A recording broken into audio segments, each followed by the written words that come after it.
Hey, hello everyone. Welcome. The Benelux Pro League is finally underway. Yes, we had seeding last week. Yes, you were there for that. I'm sure you were, but if you weren't, welcome. We're about to have some fun. We're gonna have some great matches, 3 matches today instead of the 2 that we had in mind. So I'm already psyched, and I'm not alone. Once again, I'm joined here with my co-host, my co-commentator, and another fellow in a cool hoodie. It's Sven. How are you doing? What's up? What's up? I'm doing pretty good.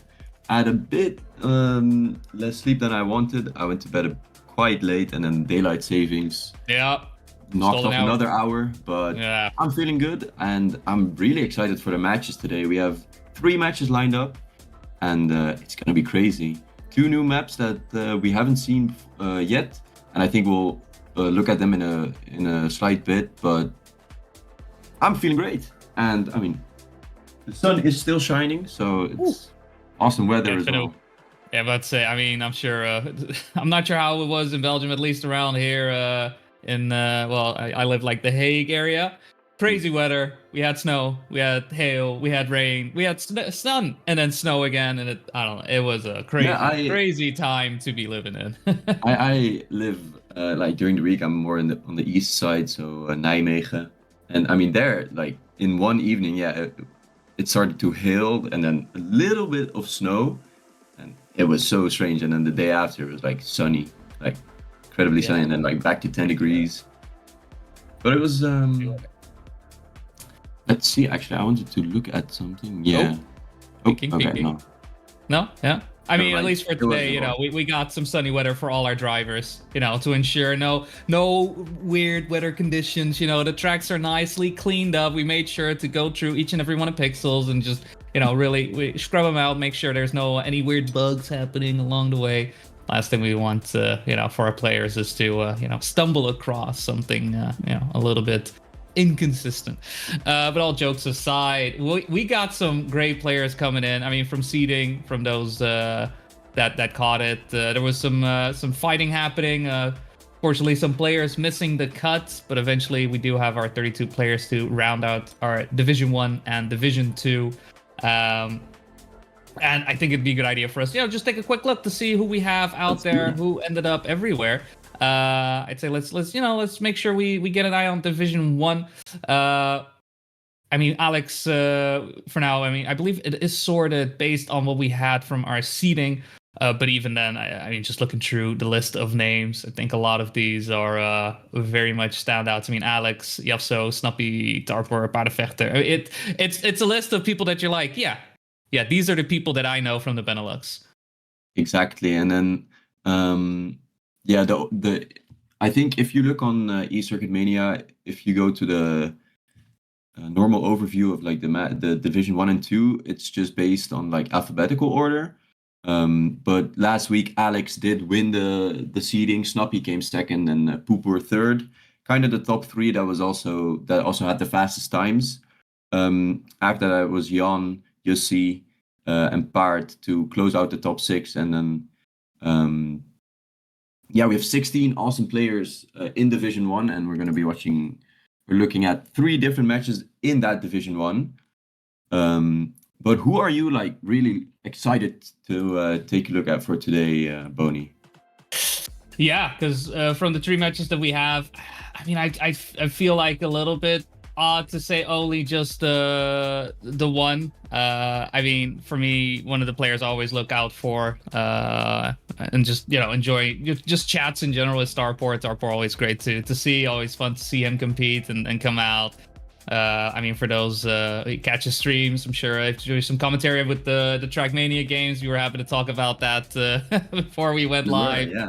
But in general, just always a fun guy to see in, and always fun to compete. I think one of the players I'm also very much looking out for is Mitra. Mitra, I think one of those players that in the Dutch, crew, I think very much known. I think anywhere, like if you were to talk outside of like people know Paardenvechter, right? They'll know Poepoer, stuff like that. But Mitra is one of those players where I think mainly ice people will be aware, right? Yeah, They'll know. But outside of that, it's very cool to see him in a mixed comp. Unfortunately, we won't feature him on stream today, but it is someone that I'm curious to see how far up they'll make it. Yeah, I mean, I definitely agree. And someone that has stood out to me, especially in seeding, was Danny or Danny. He Yeah, yeah. I mean, his name is relatively well known in the community. He does a lot of stuff. I don't think he before this was really known for his competitive skill, but he was showing great pace and just very good consistency as well. So he is hopefully going to be ready to show that or to give that performance again. I don't think. Oh no, actually, yeah, he's going to be in our first matchup today. He is. It's going to be Alex, Danny, Astronaut, and Yavzo. And I mean, talk about a stacked first match. You have Alex, the person who won the seeding, against Danny, who was also performing really, really well. And then you have two greats, Astronaut and Yavzo, who are both just incredible at the game as well. Yeah, I think, I mean, Astronaut, they also, I mean, we've seen a bunch throughout. I mean, Alex as well. It's really Danny. I'm very curious to see, just from a, I mean, we've had some Dutch lands in the past and stuff like that.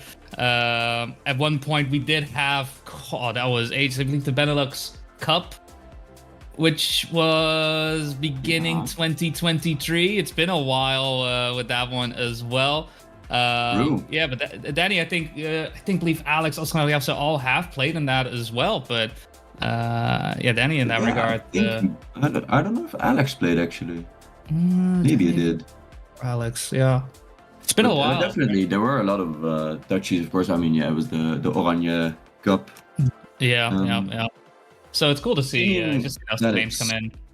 5 minutes before def time, should we take a look at the maps that are going to be played today? I think we should. When it comes to maps, we do have 5 maps in the map pool, but for week 1, we will be focusing on the 4 that you see at the top. So we'll be looking at Contraband, Keel Hall, got that word, Coordination, and Corvid. A lot of C's. I'm noticing a trend. There's a lot of C's in here. And then all of a sudden we have Infrared Hazard, and it's like, oh, okay, that's kind of weird, but okay. Like Keel Hall, you can even imagine the K is a C, right? We can convince people of that.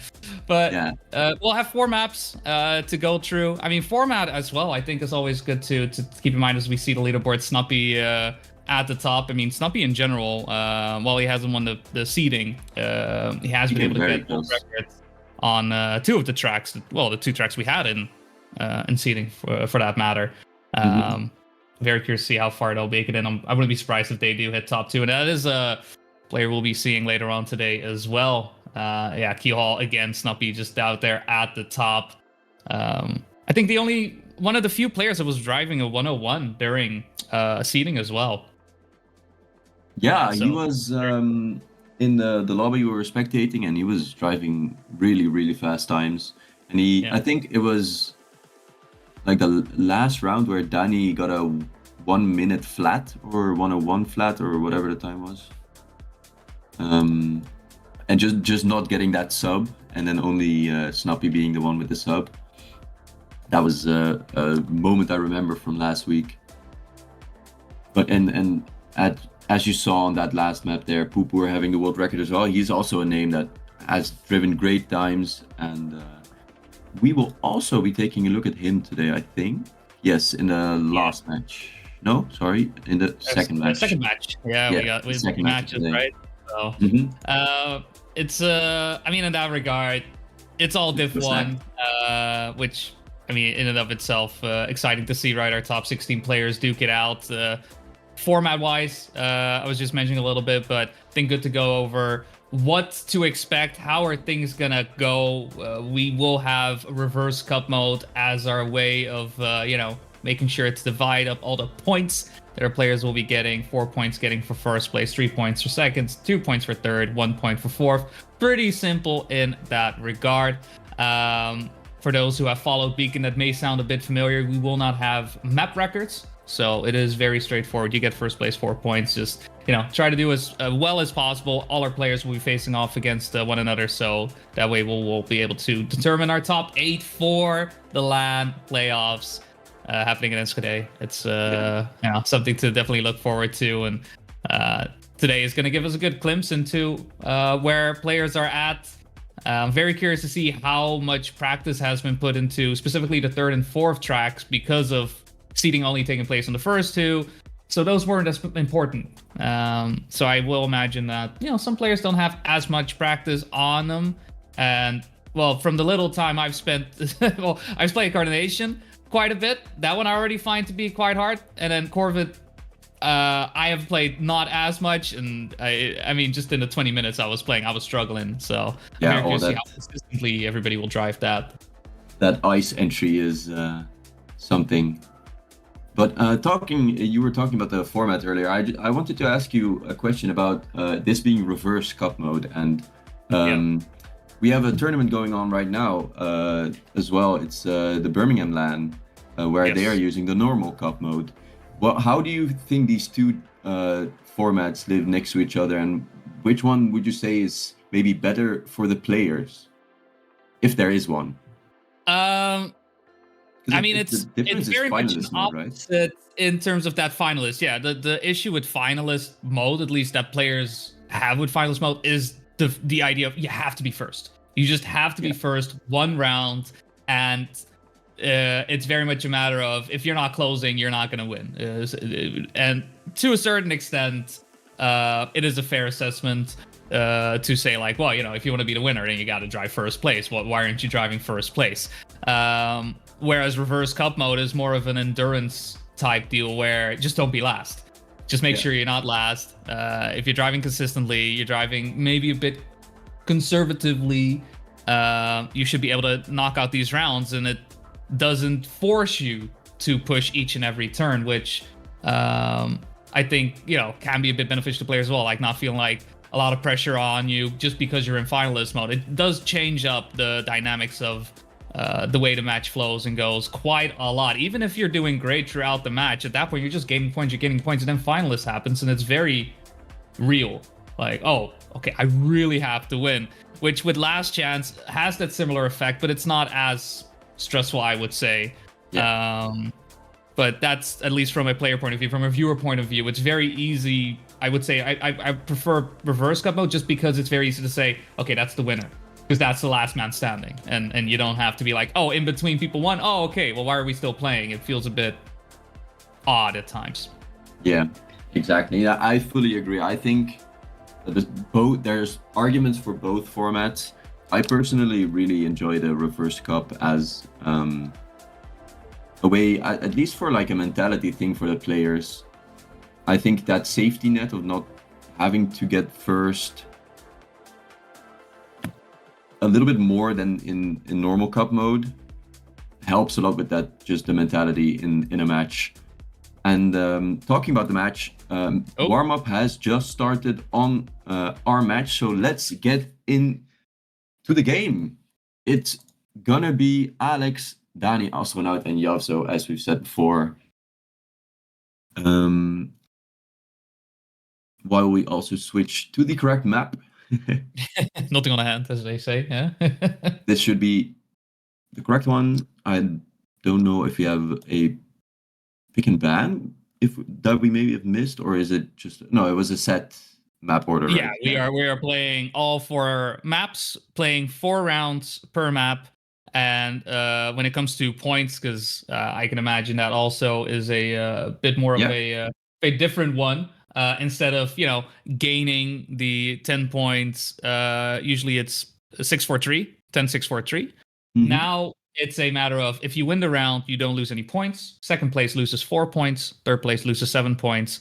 Fourth place loses 10 points. I think the best way of looking at things, if it's completely foreign to you, they're life bars. Just don't get your life down to 0, and you should be fine. I think we need to get a graphic on that, to be fair to me. Just have some hearts like that. Maybe people Red Bull can style. Like, I want a Super Mario one, or can I get a Metroid one, or I don't know, like Halo, stuff like that. We can figure it out. I don't know. That's You a know, cool write it idea, down. actually. Gotta Someone be write that cooking down. right now. I mean, Danny is cooking really good. Him and Sure, Alex yeah. at the top, with Justin us now trailing behind already a full second though. So yeah, Danny and Alex looking to get a little bit of a lead here. But starting off on Keel Hall, one of the two maps we saw during qualifiers. Yeah, Danny was doing phenomenally here. Yeah, he performed great, and he's even ahead now while we get into a very rough section. Danny going a bit higher on that plastic wall, losing a bit of speed, but he's still in first and getting an amazing last turn as well. Getting Yeah. him that map win, that's a great first round. Alex 0.3 behind, and then Astronaut getting that third place. And that's how quick it can go. 10 points, they're gone quite fast. Yeah, yeah. It's similar to cup mode. You're still playing with the idea of, okay, what is the margin of points? How close are we to one another? How many rounds do I need to catch up? Oh, that is an unfortunate clip from Danny there on the reactor plastic with no Classic. engine. Have one good Very, round. very, yeah. And then it goes down. I mean, it's a reverse, right? Now you have some Astronaut at the front and Alex and Danny Yeah. at the back. Well, he also with the drift. I mean, that's how you Yeah, do it. he's doing what he needs, but now the slowdown. I mean, that's the fun part about this track. Well, fun thing about the track, the playing around with gears. I mean, I even saw another meme recently about, you know, Trackmania. It's all about retaining gear 4 with the. It's always been the astronaut right behind with Always the gun. has been. Yeah, and Keel Hall is like, no. Screw that. Play with the gears. Go into third gear. Go into second gear. Do what you want. Oh, Danny was on a comeback streak, but he went a little bit too far inside. So now it's Astronaut and Yavzo still in that top 2. Alex is trying to get that second place spot, but it's going to be Astronaut not losing any points. And that's a great rebuttal for getting third in that first round. And kind of evening out the scores as well. Yeah. I think that's also a thing with the reverse cup mode. There's a lot more in mind in terms of like, okay, where people end up, which you will have in cup mode, but the fact that you don't lose points when you win rounds rewards players for having good maps. In a very nice way, builds a bit of a buffer so that if you have a little bit of a bad map, you're able to just stay at a good point. Which, is a bit different from how cup mode. Sure, you get to 10 pointers all the time, but everybody's gaining points. You're always going up, so it doesn't really. I feel like here you can build up a bigger lead for performing well, and consistently. Really First funny. places are so important. It's really funny how in this round it's again Astronaut and Yavzo as a duo in the back, Danny and Alex. Well, yeah, Danny getting a bit closer to that third place now, but especially in the start, there seem to be like two groups of two, just always staying next to each other. Yeah. And then here is kind of where it gets all crazy. Oh, Yavzo with a little bit of lag there. But staying in that third position, Danny is trying to get first, but Alex seems to be too far ahead. Yeah, bit of a better wood line, but it's a lot of gaps between everyone. Astronaut, Yavzo, very close to one another, but no real difference happening there. Now Alex retaining the 89 points. I mean, it's everybody is just going through the rankings. I mean, Yavzo on 79 right now, but everybody's getting mixed up nicely, and for now, it doesn't really feel like anybody is really out on top that much. I mean, if I do take a quick look, so far, Danny first place, Astronaut first place, Alex first place. So we're just looking right now for Yavzo P1. Astronaut with a little mistake. Yeah. And some options. It's now Danny, Yavzo. The duos have changed it up a little bit. They have switched teams. Yeah. Now, different dance partners. And what's interesting to me is that the pace on this map really hasn't changed much. I mean, of course, actually, it doesn't surprise me. I don't know why I said that. It's it's much more about consistency now when it matters in the later stages of the match. And for now, it's just kind of setting the mood for the match, I would say. So it makes sense that the times aren't as tight as they had to be in seeding. But that being said, when you have a very bad map 1, things can go bad for you because of that gap that's there. But for now, I mean, the gap is really small. After 4 rounds, it's Danny in first. 13 points is 13 points low. Under him is 4th place. So it's small gaps for now. Yeah. As we get into the Hiko map, Contraband. There you go. Another really fun familiar track for those that saw seeding. This was the first map that we had, and I think compared to Keel Hall, there was a lot more bigger gaps during during seeding. Contraband players were a lot closer to one another, and I'm very curious to see if that'll repeat in a 4-man fight. I mean, even then, I think with Keel Hall, players were still relatively close. The gaps between we were talking like 0.2 of a second usually between the players, and Contraband, I think, is a bit more straightforward, right? A lot more of the, hitting that gear 4 type deal. But a really slow start there from Astronaut. Quick clip. But it does look like gear, yeah. On the grass, they're doing good, right? Just let the car go forward, gear up, and then you start steering. Makes such a big difference. Oh, the offso though goes a bit too wide, and we're again, we have these 2 players again, Alex and Danny. Yeah, Danny also touched a little bit there, so he's now 0.3 behind. It's kind of Alex's round to start it out, but it's Danny and Yosso fighting for that 2nd place, which, I mean, that the point difference between those two isn't that far, but you still want to close it out. Yosso, unfortunately, clipping just a bit there, making sure that Danny can just maintain that 2nd place, even try to look for 1st, but Alex is having a really nice 1st round.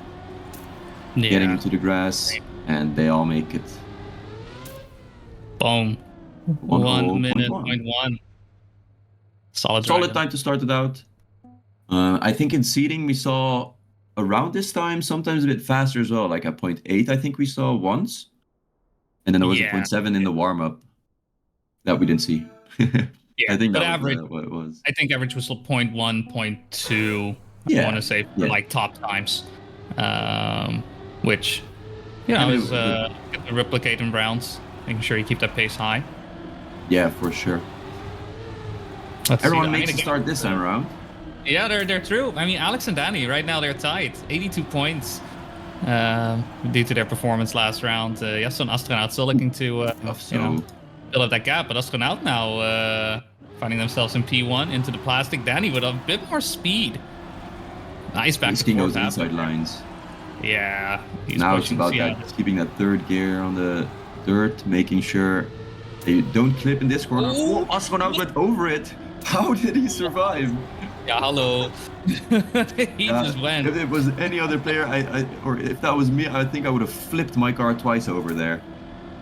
But I mean, Astronaut survives. That makes that's really good for him. Alex with a little bit more exit speed. Is he gonna make a snipe? Oh, Danny clips. No way. What an unfortunate place to clip that. Oh no. That sucks, but the risk. Nothing you can do about it. Yeah. Yeah. He just went for it. I mean, it's it's definitely one of those. You got to go for it. You just got to go for it. Fully appreciate the intent behind it.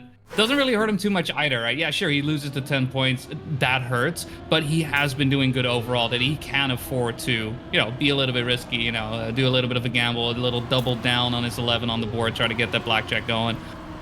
Which is technically blackjack because it needs to be 2 cards. Don't correct me on that. I don't want to hear. What I want to hear is some cars go burr, and that's what we're hearing right now. Alex and Astronaut 1st and 2nd now. Astronaut really needs to get some 1st places in now. He's been slowly drifting down. Yafso as well, who I believe last round had a bit of a crash on this sector here. Now he is in the mix, but still in 4th place. Yeah, it's really close up front. Yasso only lacking, or only 0.25 behind, still in the fight for sure. But it's now Alex with that best entry to the dirt, making sure that he has a lot of exit speed, has to go wide here, but he maintains his line.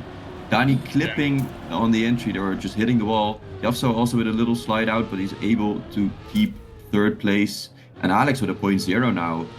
Astronaut really close to him with a 0.2. And that was a solid round. Was that round 3? Yes, it Yep. was. So we have one Got more on this map. But now the gap between Alex and Danny with 2 crashes in a row, that did hurt him a lot. That was 20 points of a difference. Yeah, minus Now 20. now Danny is closer to Astronaut and Yauso than he is to that first place. So Alex now feeling rather safe, I would say. Yeah, he's on top of the world. I mean, he hasn't lost a single round on Contraband yet, and every round it's been 0.1 or faster. Yeah, he is just in the zone, I think. Who cares about people driving with you? I'm just driving 0.1s and calling it a day, and it's helping him out so much. Yasso is really struggling at the moment, again, finding himself behind. But last round he was somewhat close to everyone. This time, trailing behind by quite a lot, 2 seconds. Danny taking advantage of the mistake from Astronaut, heading into the plastic. Danny needs to get a bit more for his pace, for his speed this time around. I don't think he's going to risk it too hard here. Should make it through Looks just good. fine. And there we have a sub as well for Alex, getting that 0.9, which actually is the division record. Wow. Yeah, I think that was. I think might not have been from last week. I know that's of course this division.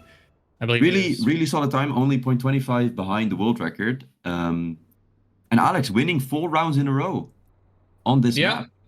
Clean sweep. I mean, the point difference is now a lot more. It's Danny, who still has a gap of 10 points to Astronaut, but 1 round can change that. As we go to a new map that we have not seen before, it's Corvid by Henk and Fekot. I don't know how you would say his name. But this is a very, very dank map. There's ice, which I'm glad to have that representation because it feels like there's less and less ice on comp maps these days.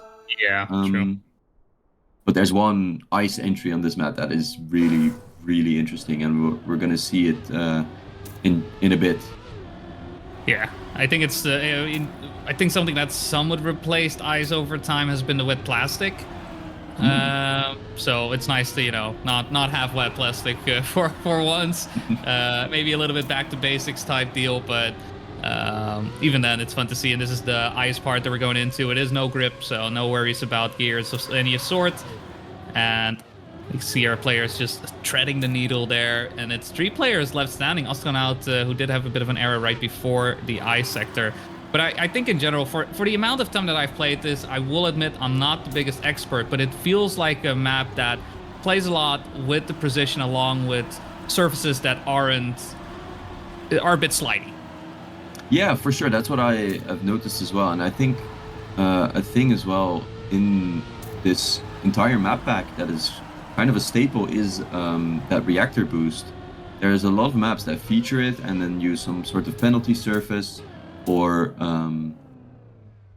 just a wider section sometimes even to make use of that reactor boost, and it creates for really, really interesting sections on maps. As Alex actually wins another round, he keeps his win streak going.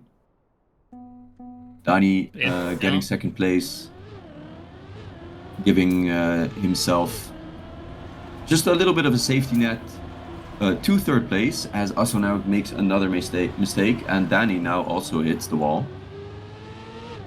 Yikes, yeah, just tough starts, and we're not even at the ice part as well, right? It's just about, what, 20 seconds in, making our way through. Is he also at the front who needs it? Ice. Yeah. Which I had to double check, like, wait, where do I? Oh, he used the actual wall.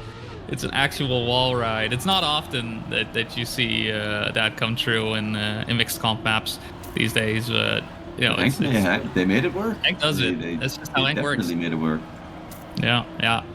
Very fun to see. Also, right now, looking to break the streak that Alex has. But Alex, what an exit with the reactor there. He straightened out the car beautifully and just gained so much pace from that. And Alex at the right time as well. Really, really good end. He also going low, though. Just low? Whoa! What a snipe. What a snipe. Actually. He went earlier on that last jump, making sure that he could land as quickly as possible. And he got like the perfect landing as well. Yeah. What a finish by him. Damn, that risk was. Yeah, that was great. That was great That was stuff. a beauty. That was a beauty. Yeah. He's got to be happy about that. I mean, it's been a bit tough with the maps, dropping down quite a lot of points. It's still in third place, but you know it's nice to get a win on the board and make sure that you are able to deal, I mean, a bit of damage to Alex, because after 5 rounds, finally losing, well, not winning a round, I should say, but still in second place, you know, you can afford to lose 4 points. I mean, even now he's behind by a full second due to an error. I mean, you don't want to lose the -10. It would be great to just have a decisive win, especially because of reverse cut mode. People can stick around for quite a bit. Yeah, and once that first player is eliminated, you also start losing points for getting first place. Even if it's just a little bit, it closes the gap rather rapidly, I would say. Yeah. Yosso now moving down into third. I think he made a little mistake. Danny clipping. Yeah. Taking, or getting Alex even into that third place. And is there anyone failing that last jump? No, it's Alex almost reverse sniping him. Oh, that was close. Yeah, he also took it a bit easy there on that jump. I didn't think. Ooh, I don't know if he realized how close Alex was right there, but yeah, he got away with it. It was really close. I think it was like 13,000 step between the two players. Yeah, and also now with the PB as well. Congrats to him. Always feels good get the PB and the no point loss. Yeah. Ooh, and yeah. Right as we say that, yeah, after a good round, typical, it's bound to happen. Yeah. It's almost like it's just written in the code of the game. Yeah. But I mean, the performance from both Yasto and Astronaut, I kind of also caused Danny to drop down. He went from having quite the buffer to just being a few points away from getting into third or even fourth place. So all of a sudden, very dangerous for him. Oh, Alex absolutely hugging the right side wall there. I have no clue how he didn't touch there, but that was beautiful. He feels ready, and now. Unfortunately, right as I say that, getting a rather awkward gear, Yavso moving into that first place, going very wide to make sure he can start turning left immediately on this last jump. And Alex even gets number 1,000. What is happening on this map? No way. No way. Such close finishes, back to back to back. It just keeps I mean, this map has been beautiful for us. And this was the last round. Oh, man. Oh, wow. These snipes have been beautiful. Absolutely. Astronaut getting -10 on this last map as well. I think this rotation, it was not his map, unfortunately. But still, he's only 6 points away from Danny and 8 points away from Yavso. Math is mathing for me. Yep. And now we're getting into that later or the almost the final stage of the match, where you're going to be looking at, okay, how many points do I need to not lose so that I am not going to be in that last chance mode or the finalist mode, but then the reverse, of course. Yeah. So for Astronaut, if he gets like 1 or 2 bad rounds, he's going to be on 1 point. So he even if he makes mistakes, he has 3 rounds left. But of course, he wants to deny points, or he wants to get rid of other people's points. How did Astronaut survive that? What was that? I have no clue. What was that? Man clipped, and he's still somehow. I mean, he's in 4th place, so he wasn't able to get as much speed out of it. But also not getting the drift. Yeah, that's unfortunate. So Astronaut will be a bit happy. But even then, what you just mentioned, right? 3 rounds for Astronaut. Even 3rd places, 3 in a row, would put him in last chance as well. It's a very much dangerous situation for him. I mean, the only player who's eating good is Alex. He is so far ahead right now. Though that 5-win streak, along with the snipe that we saw in the last round, it put him in such a great position that it's nigh impossible for players to still get first place out of this with the level that Alex is playing with. at the moment, though. Danny will get first place on this round. Very much will need it. Make sure that the gap between him and the Astronaut also gets a bit bigger. And he also drives a really, really good time. He drives a 0.15, which is only 100th away from the division record that is by Poopoo right now, 0.14. So a great opening lap for Danny to try to see if he can crawl or he can get rid of as many points as possible for the other players, making sure that first he doesn't get into that bottom 2 position, and then trying to see if Alex is beatable. But for now, he just has to drive his own pace. Everyone does, as everyone is within a 10th in this round. Ooh, that was an interesting clip by Astronaut. I think he went just a little bit too inside. Yeah. That is unfortunate, but everyone getting into the jump drift. Still 0.1 between the 3 of the players here. And I mean, this is the Snappy map, and it's such a tight map, and this exit line of the dirt is criminal as well. I mean, the way they're tackling it is gorgeous, though. Despite Mappers throwing everything at them, we can see these 3 players are doing a phenomenal job. Once again, heading for the exit. Looks like Alex may be able to get it. He also tries to go for a little bit of a snipe. Fortunately, still bounces into the finish there. But I like acrobatics. Yeah, that was cooking. He was like, "No, I'm getting in there." Went all the way to the right side of the finish. But he needed it as well. For sure. Just to make sure, not to lose too many points. That's the danger right now. But look at that, 67 points for Alex. I'm not doing it.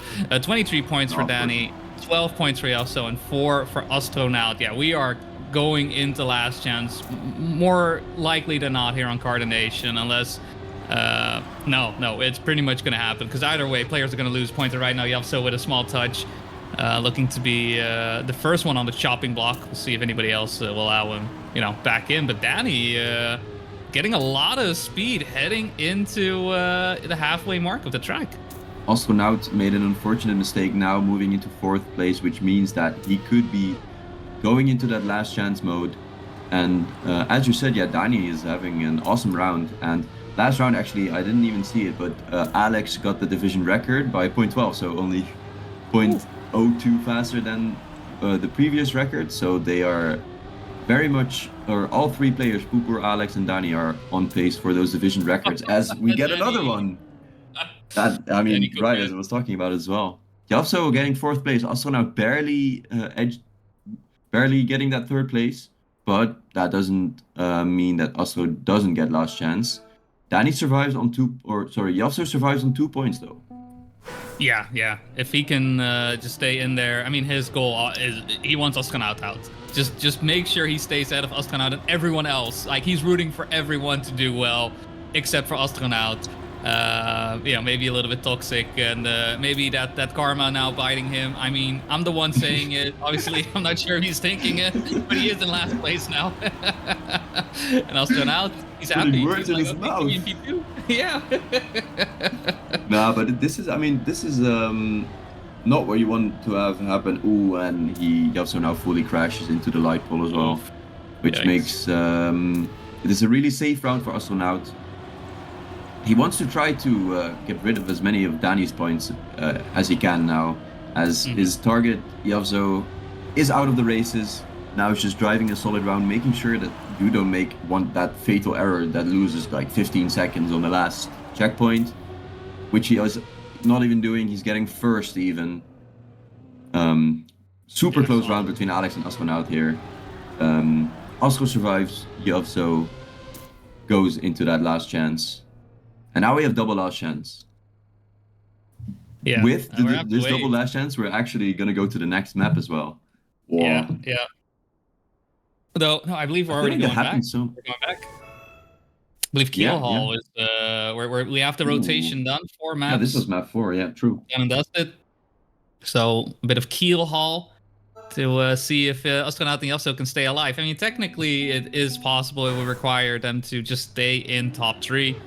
Which is going to deal, a bunch of damage to Alex, a bunch of damage to Danny. But Danny on 16 points, definitely the first target for those 2 players to make sure that they can still get as many points as possible that they can out of this match. And this is where the difference does come into play versus cup mode, right? It's putting the onus of performing well on those that are not performing well, instead of those that are performing well to then have to peak at the end.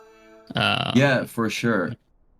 And I think that also creates a healthier atmosphere for the player that is doing well. Because they're being rewarded. It's rewarding to also have a good start of the match instead of more of it coming down to the last part. But yeah, as you said, Q Hall, the map where we're most likely gonna have at least one eliminator, but maybe not. We can. Yasuo and Astronaut have been driving great times on these maps as well. But for now, it's definitely Alex and Danny who are having a really, really good round. Yasuo trying to say hello, entering a bit wide, however. Oh, too wide. Lose quite some speed. That makes. It's not out yet, but Section scary. is really tight. Astro trying to move into second place, getting rid of Danny's points, and Alex actually making a mistake, which means that Danny and Astro now move into top 2. Yasuo going for the big jump. Going for the big jump. That is unfortunate. No way. And a really close finish as well, again between Alex and Danny. But this is where we are gonna have to say GG and goodbye to Yasuo in this match. He played really well, not able to stay alive longer than any other player, though. It was really close. Danny on 12 points, Astronaut on that last chance. Yeah. I mean, Astronaut sticking around despite being first in last chance is already nice. Just getting at least 2 points for his efforts instead of the one that, it initially was looking like. So he's quite happy with that. Danny is still very close to him in points as well. And this is the part where the amount of points being lost also changes. What we saw is now first place not losing any points ever. Now players will start to lose points regardless. So first place will lose you only 2 points. Second place 6 points. And last, in this case, third place will lose you 10 points. But right now with Astronaut in last place, it doesn't feel like Danny worries too much, or Alex for that matter as well. We're getting into the plastic part, and Astronaut with a small touch. It's not the worst part to have a touch, I will say, but the gap is quite big, and yeah, I don't think he's going to be able to get there. He's going to have to go for a mistake here, but he makes it himself. That's unfortunate. Yeah. And that's where Q Hall eliminates 2 players in 2 rounds. GG's to Astronaut, getting that last chance, first, and then surviving to third place. Really well done by him, getting him that second point for the league, as it's now a 1v1. Alex on 57 points, Danny on 6. It's a big gap, and it's going to be really, really tough for Danny, as after this round, if he gets second place, he's going to have to get first basically every single round. Yeah. And even then, he has to keep going. So now it's 4 points for first and 8 points for second. So even if he were to get 2 first places in a row, it doesn't matter. He'll be in last chance mode, and he has to keep going. It's so much to make up for, but it's the first step. This is the first step. All Danny cheerers, all doubters are being put to shame right now. Danny looking like he's on fire after that mistake from Alex. Somehow, I'm not sure he's in the water and still on fire. Don't worry about it. Don't worry about it. Makes sense, okay? A good entry to the plastic as well. He can turn really early. That makes his line very tight. Alex trying to catch up, but it's not, of course, not going to be enough. Solid round for Danny, and indeed, it's -4, -8. Danny now just trying to even while it doesn't matter what position he gets, because it's going to be last chance either way, he really does just need to get first to have a chance to get Alex to that 0 mark. Yeah, and it'll take a while as well. Like, it's not just he has to win this. We have to go to we have to get to It's 5. we have to get the Corvid if it's for 5 that rounds happens. or 6 Yeah. rounds for now. Yeah. He basically has to counter what Alex did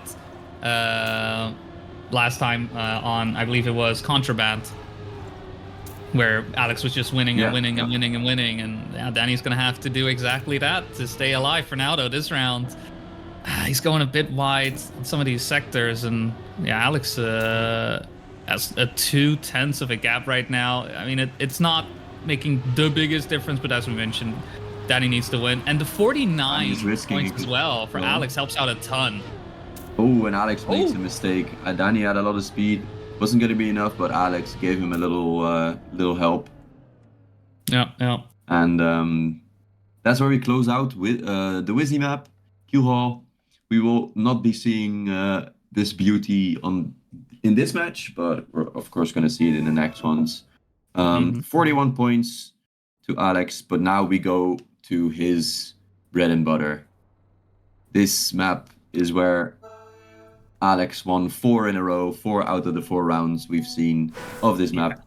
Yeah. He got first place, and it all starts in this left-hander in the beginning, as 20 seconds of warm-up, and then I mean this could be the last round. This could be there could be 10 rounds left. Oh no, not 10, like 6 rounds left. 6 rounds, yeah. I mean, I'm just looking at the times as well that we saw in Contraband on our first run through. Alex was able to get a 1 minute 1, 1 minute 1, 1 minute flat, and then a 59.9, all winning rounds. Whereas Danny 1 minute 5, 0.5 I should say, then a 105.1, 105.2, and a 1 minute 0.3. So far Danny hasn't shown to have the pace in him right now, but we have seen it during seeding that the pace, that those 59.9s are very much possible, but you gotta channel that for 4 rounds in a row. I mean, this is last chance. Any mistake on the side of Danny is pretty much lights out and would mean Alex wins. Though I will admit, with the performance from Alex, I don't think anybody would say would be less than deserved, but this is the beauty of last chance. Danny can show off, his persistence and survivability in these rounds. And it's super close as well. It's only 0.04 between the 2 players. Danny getting a little bit more speed out of the dirt though. Maybe getting a bit of a safety net, as you have to go over the penalty here. Alex loses a bit more speed, and Danny with a 0.0 to start it out has to really pump up his pace here to make sure that he keeps those first places going. But for now, he is doing it. We got to give him credit. He's performing when it matters. Yeah. I mean, he had a bad map here on Contraband. I believe he lost. Let me just go real quick. I think he got 25 points. 25 points last time. Points. That's a lot. That's just a quarter of the life just gone. Especially compared to that Alex's 0 point loss. Yeah. It's definitely a tough one. But Danny again with a strong start. I mean, that's just half of the work required from that point on. If you're able to follow those lines and retain the pace, you should be all right. Alex gaining a little bit on the plastic, but still keeping close tabs on Danny here and looking for any and all way to get through. Whoa, he caught up to the dirt really, really good there, but still not enough. Yeah, and here's where you have to hit the apexes. Alex does it a little bit better than Danny, giving him the edge for just a slight bit, but Danny catches right back up to him, and it's so close. Oh. Alex has more speed, and he makes it into the finish. Danny almost snipes him in the inside, but it's 0.5 difference. What a round! Alex with the sub, Danny with an 0.3. What a round to close it out on Contraband here by Alex. And GG's. Alex saying poo in the chat as well. Niet me zo laten zweten. Yeah. I mean, that was really solid. Yeah, great finish. Wow. I mean, overall, Alex, at the top, doing some great work. The moment Contraband hit, he was just able to really break out, and from that point on, it did feel like the match was very much one-sided, and it was a fight for second, third, and fourth place. I think Astronaut probably the happiest in that one, despite having a bit of a bad match, still able to get an extra point out of it with last chance. Maybe a bit of a consolidation one, but yeah, with the way Alex and Danny were driving, I don't think he minds too much. Tough round on his end. I think he also, unfortunately, last place with that ending as well, off into the stratosphere happening on Keel Hall. That just feels bad. Yeah, but it happens, right? And at the end, there's always going to be mistakes, especially on more difficult maps. And if you think about them too much after the match, it's never going to be very good for you. So that's just a moment where you got to be happy with your 2 points, especially in it was Yasuo who flew out, right? Yes. Yeah, in Yasuo's case, it's unfortunate that right after you get the last chance, that happens. But yeah, you just got to go next. It happened, and he still showed great pace, as you said as well. So, and I mean, he still has matches to get a little bit more points. But I mean, what a great performance from Alex, and I think it was really cool to see the difference between the first rotation of what was the map? I keep forgetting these names. It was the last map we saw here. That was Contraband. Contraband. There you go. Yeah, Contraband. yeah. I had all in my mind, but it was Contraband. I'm sorry. Contraband really showed two sides to two rotation. It was Alex in the first rotation, and then Danny's kind of show in that second rotation. Yeah. Because even on the round he lost there at the end, that was still driving just solid pace. It was just that the 59.9 came out from Alex there. It's very hard to compete with a time like that. And I think in Danny's case, he's very happy. He not even getting himself the 3 points, but it was mainly also showing the other players that he was able to fend off Alex for as long as he did. And I think that is also a thing that goes really far in these types of tournaments, where it's for now it's the group stage. You're just playing everyone. It's Swiss, of course, and then being able to compete with the highest ranks or the highest seeds, that also gives you confidence, and that kind of puts a little bit more, I wouldn't call it fear, but just you put yourself out there a bit more for the other players, and that could go a long way. So yeah, both Alex and Danny are, I would say, really happy with their performances and the points they got. And I enjoyed it very much. Great first match to show on here. Setting the stage for what's to come.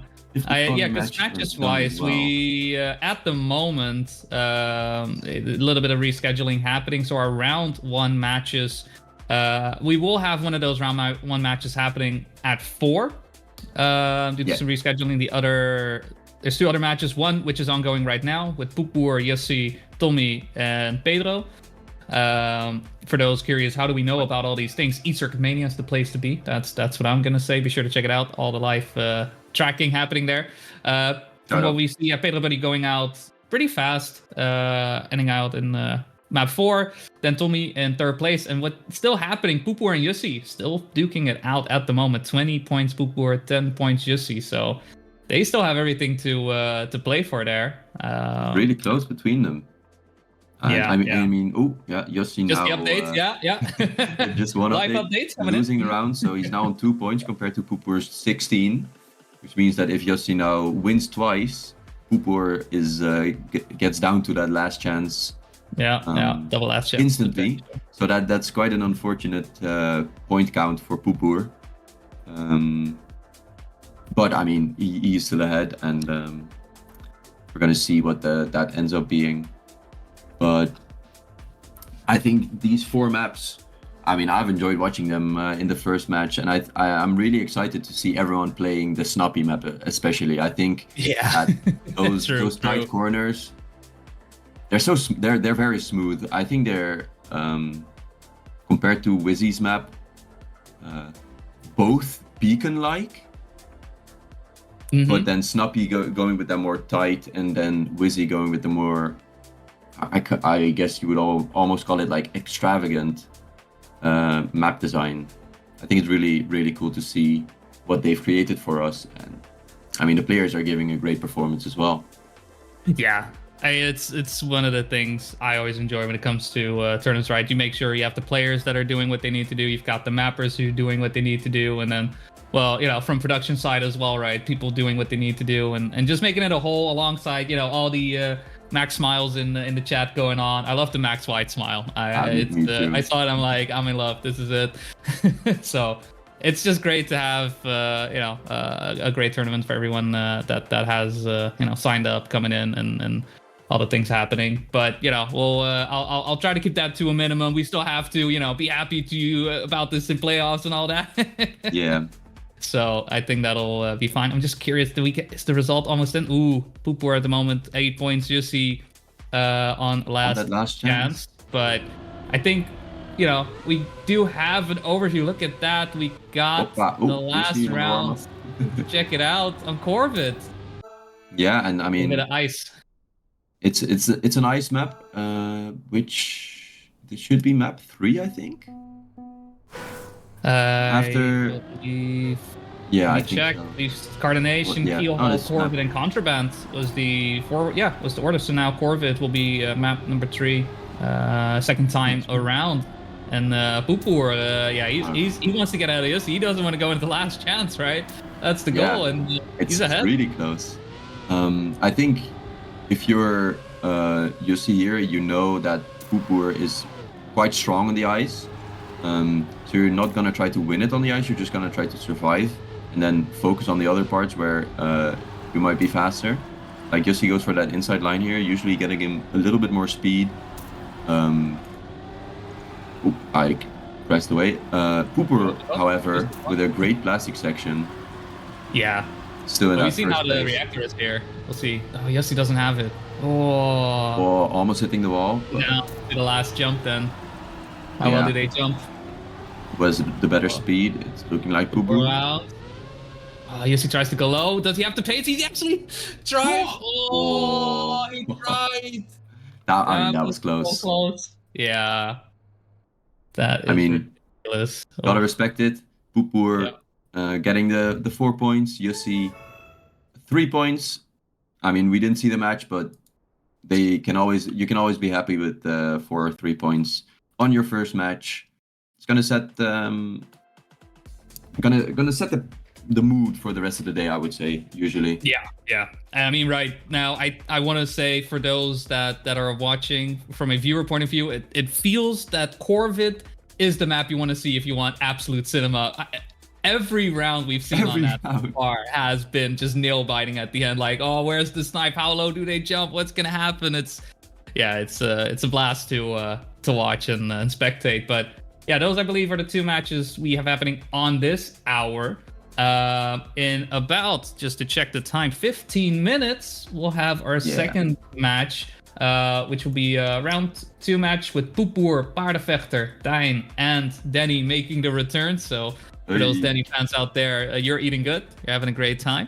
I think for now we'll throw it to a little bit of a break, then get into the nitty-gritty of that match. So for now, water bottle. Yeah, get that water bottle filled up. Make sure to stay hydrated. Get a snack, whatever it may be. Just make sure you're back in a little bit for the Benelux Pro League. Welcome back. Welcome back. I hope you've grabbed your water, or you refilled your water, or grabbed yourself a little snack. I know I have. I grabbed some Oreos. Woo. And I should go into spectator actually. Oopsie, I joined the server. As a normal player. Coming in. Yeah. I've actually practiced 30 hours on each map in secret. I got I didn't have to play seeding or something. That was just I could just do that, It's like those fighting games where you have to, you have to get perfect rounds for like five rounds in a row, and then you can fight the secret fighter, which is then, you just shows up like.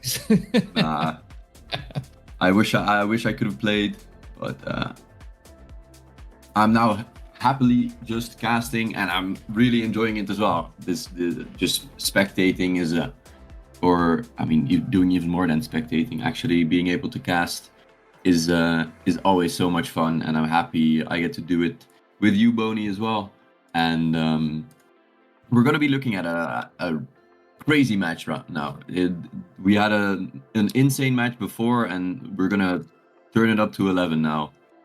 We have Danny again, but now he's against Paard, Poepboer, and a fourth. Who is number 4? It's going to be Tijn. Yeah. Tijn. So for now, a crazy lineup for sure. As we know, Danny was driving sick times, and now we're gonna have Paard and Poepboer contesting him. Yeah, and Paard we're gonna see later on as well. But Poepboer, he just come off of a win. Danny on second, and for Tijn and Paardenvechter, this is their first game of the day. Yeah. See how well pracked they are. For Danny and Poepboer, we already know that they're able to put the pace down and get some nice performances in. We'll have to see how the rest is feeling. Yeah, for Poepboer, we've also seen him on the top right of our screen in the previous match, as he did have some of the division records when playing his first match. So he seemed to be on pace with both Alex and sometimes even Danny. If Danny had a good round, Danny seemed to be on pace of Poepboer and Alex, I should say. So it's going to be really interesting. I don't know what times Tijn's going to drive, of course, as this is going to be his first match. But if he's a great player, if he put in the time to really get to know the maps, I think he's gonna do great. The Tijn, I heard it. The Tijn. Yeah, sorry, too easy. I had to. No, because I mean, Tijn, just to mention him real quick, during seeding, his performance on Contraband was all right. He was part of top 8 for most of these, not necessarily too low, too high, just making sure that he is on pace for those diff 1s. And on Keelhaul, we saw him wake up. He was starting to go really fast, even one around there as well to make sure he opened things up, but always staying close to the fire and ensuring that he got himself that spot into Division 1. Yeah. So I think in general that this goes to show how well pracked he is coming into this, and I think at the same time, I mean it's Paardenvechter. Do I really need to go into what the horse with the gloves can do? Right, he's just ready to put them up, and why the long face is not something he takes for as a joke. He takes that very seriously, and the horse we're fighter. gonna have a bang match. Yeah. As Ego just said as well, the horse fighter. Yeah. Yeah. I mean, Paardenvechter always he always shows up with good times, with being just as pracked as he can be, I feel like. And it's always a pleasure watching him drive as well. I think the way he knows where to push on certain maps is something that other people have less of. I think the things also where he excels are slippery surfaces or just slidey like dirt and grass. But he's also so solid on the drifts that his tech is great. He's such a well-rounded player, and I think in this map pack that goes a long way. That you're well versed in every single aspect of this game. Especially on reverse cup mode, right? You want to be able to not have one really terrible map, because that can lose you 40 points just like that, and then you're behind, and now you're fighting for that third place maybe. Yeah, it's in that regard, it really does come down. I feel like one of those who's coming in the most warmed up for this match for today. He had 6th place during seeding as well, so that just says a lot about where he's at. But as we get into warm-up, who do you think is going to be able to come out on top here for these 4 players? I know, hard ask, I understand, but Yeah, I Not make mean, decisions. we've seen Pupur win a match already. We know he's going to be fast. We know he was really fast in the seeding as well. So I would say that for now, I think Pupur is the favorite. I would love to see Bart and Danny be right up there with him, though. So I think my guess goes out to Pupur, but I'm hoping the most for Paardenvechter in number one. What about you? I think what Danny was showing off to me, Ooh. I think he has what it takes to get a bit of retribution. He was having a bit of an awkward one during his first match, but I think he's looking fresh enough to stand the tides and eke a win out here. Yeah, And he yeah, I definitely would put my warmed up second as during part the of match. Fifter. Yeah. So that does make a big difference. Pooper though with a bit of an early error does mean that he's down at P4. But dang, that uphill. So a fight at the back, but the fight at the front is even closer. Look at them side by Wow. side. Hey, this is Paardenvechter gonna going be a photo inside. finish. Woo! Oh, Partefechter in first, he but is Danny going for out second. apexes. Right on inside. No. Ah. And I What? mean, Danny just uh, first round driving the division record, letting everybody know. Wait, is that the same time that he drove last match? I think it's really close actually to the time. I think he had a .0 last match already. Um, I think so, yeah. But yeah, that division might have been the record. same time actually. But anyways, either equaling or just setting the division record and showing everybody that he knows what he's doing on this map, and he's a force to be reckoned with, just as much as any other player in this match. Yeah. And just a bit of a slower start does mean he's out, so it's a bit of a three-horse race with one of those fighting them all out.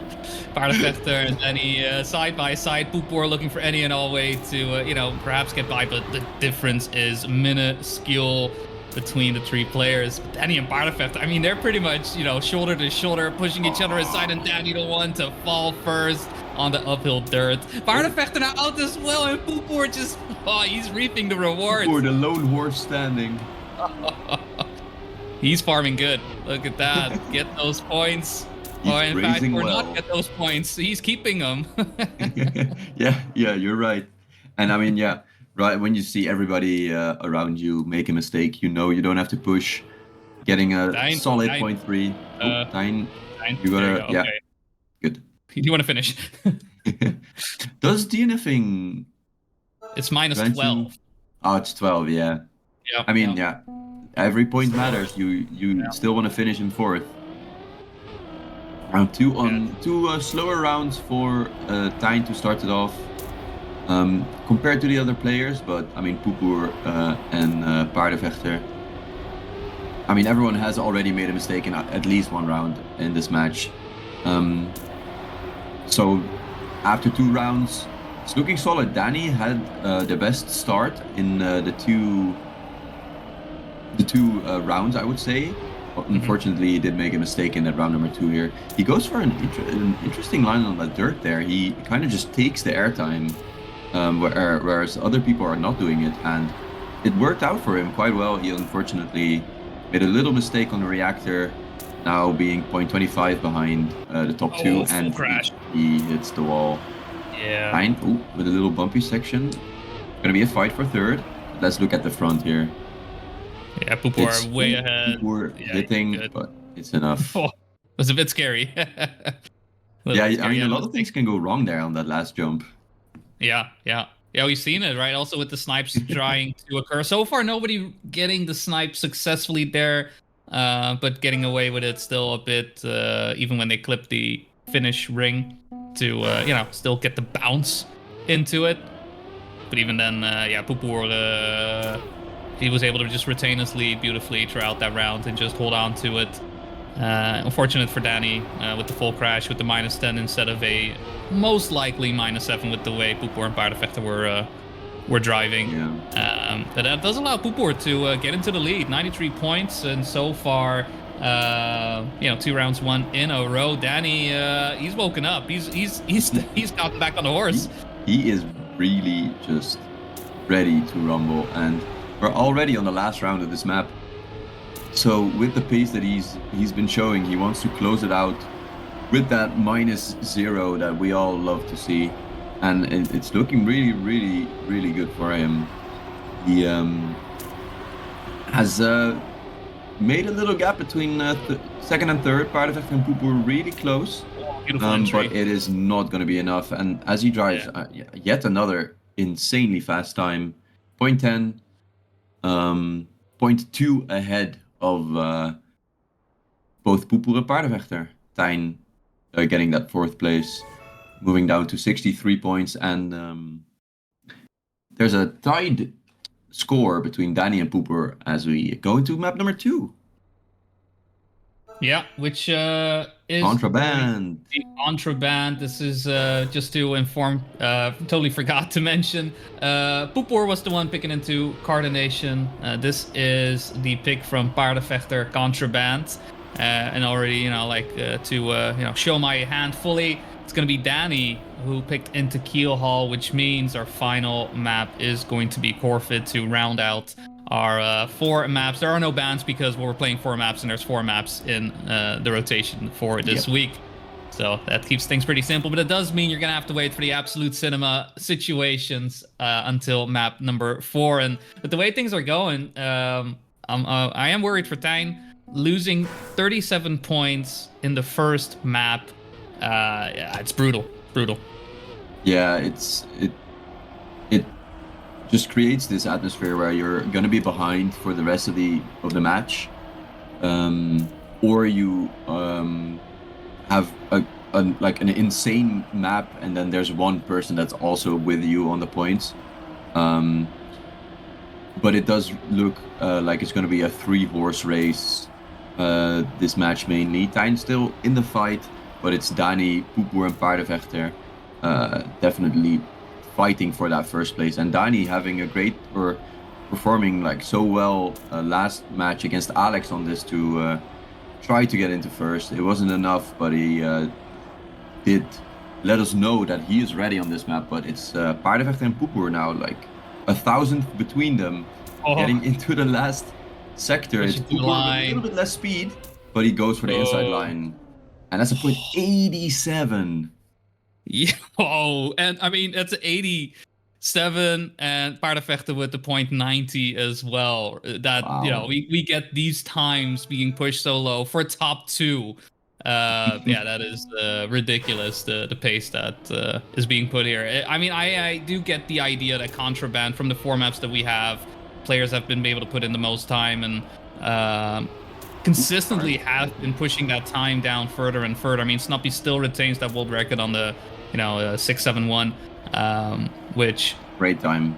Yeah, it's just great to see, but at the same time, it's just amazing to see players actually get close to a time similar like that in rounds. Though Paardenvechter won't be able to be part of the pack for this one, as it is Poepoer and Danny in the lead. Tijn and Paardenvechter trailing behind just a little bit.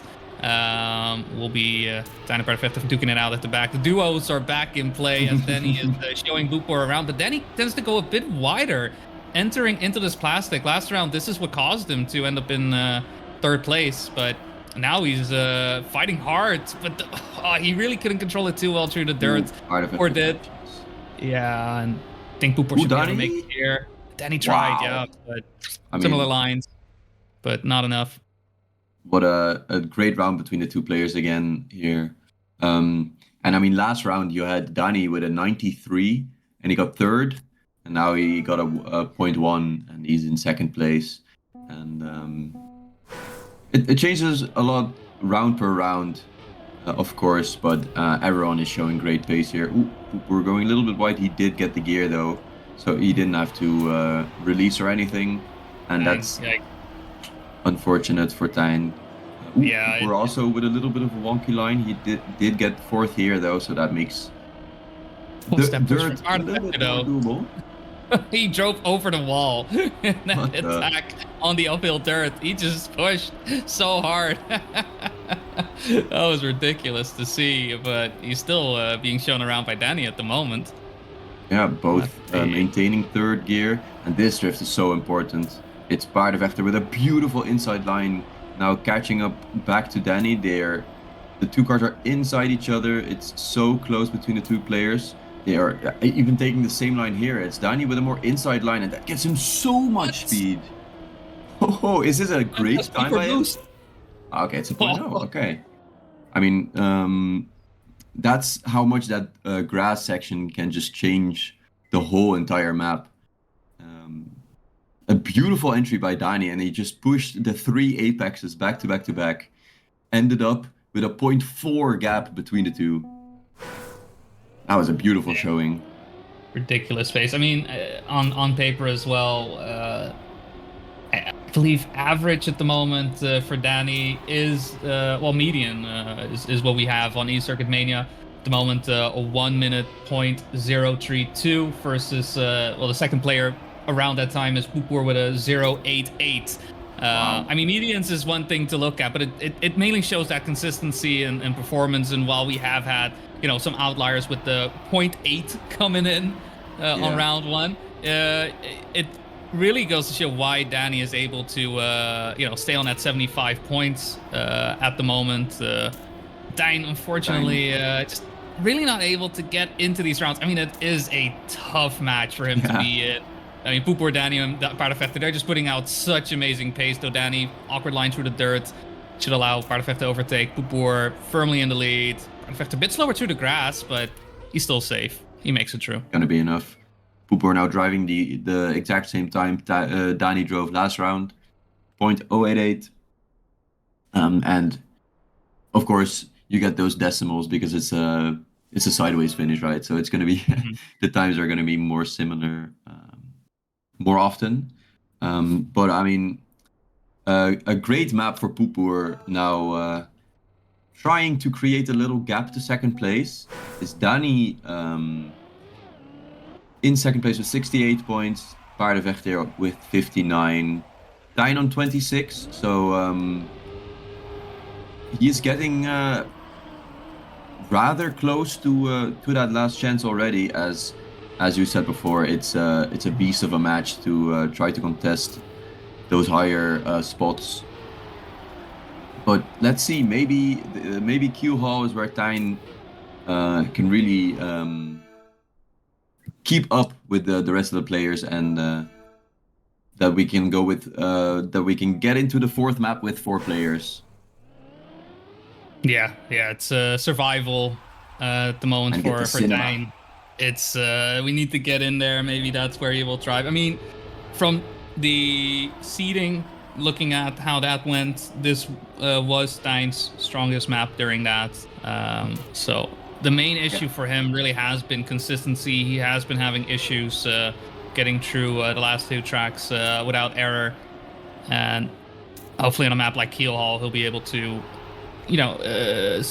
get a little bit of that consistency back, maybe being a little bit in familiar grounds just to help out with perhaps some nerves or maybe he's a bit tired from daylight saving time, right? Always stealing an hour of sleep. Nobody likes that. So we'll have to see if it helps out. For now, he is still in the mix. He is in 3rd place with Poopor and Paardenvechter right in front of him, and then into the plastic sector. Tijn goes very wide. And we lose a little bit of pace going into the dirt. We'll see how the wood is. Tijn on the inside. Inside again. Gets the snipe in. Whoa.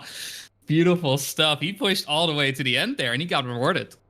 He mega pushed that wood section and just got the snap to the left as well. Alex had to hit the wall in order to bounce into the finish. Which, I mean, does put a damper on the points that Tijn has been losing. Getting that 2nd place is really good, and he has by far the best start on this round as well. Going a little bit wide, does keep the 2nd gear. Danny last round lost 2nd gear. Ooh, right as I say that, he does hit the wall. Unfortunate time. Danny didn't get that, or he didn't maintain gear 2 in the round. And that just made him fall behind, and he wasn't able to catch up. But it's now Paardenvechter dropping down to 3rd. It's Poopor and Danny fighting for that 1st position, and Paar is just lurking in the shadows. He's trying to see if there's a gap. Through the breaks off sector was really fast. He found all the speed that he needed in all the turns without losing grip, which now puts him firmly in first place. Wood sector, relatively similar to what Danny does. So easy first place there for Pooper. It seems at least he makes it look easy. I know for a fact there would be no way I would be able to do that. And it's just rewarding him, keeping him in first place firmly as well. Look at that, 79 points for Pooper, Danny 54, Paardenvechter 45, Dine 12. I mean, it's still a fight for second place at the moment, it seems. Stein, in a very precarious P4, and Pooper, he's eating good. He definitely is. He's also just in a position where Paard and Dani are kind of more looking at each other in terms of where they are and how many points the other players are losing, which gives him just the space to breathe and just drive his own race. For now, though, it is Danny's race to win, as he has quite a bit of a lead. Pooper also making a tiny mistake, does maintain most of his speed though.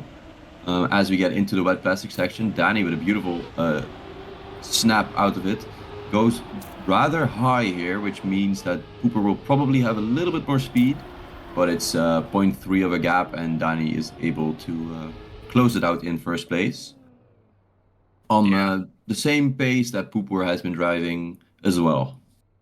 I was just looking at the stats so far, and something that I found interesting just to look at. Okay, how did Pooper get the lead that he did? This is the first time he got a second place. It's either been first place or third place, and that's it. That's the only thing he's been driving so far. The third place warrior.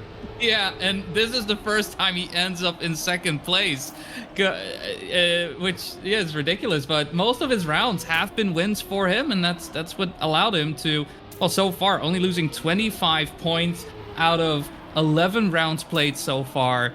That is great pace on him, making sure the points are in his favor. And Dine on 2 points.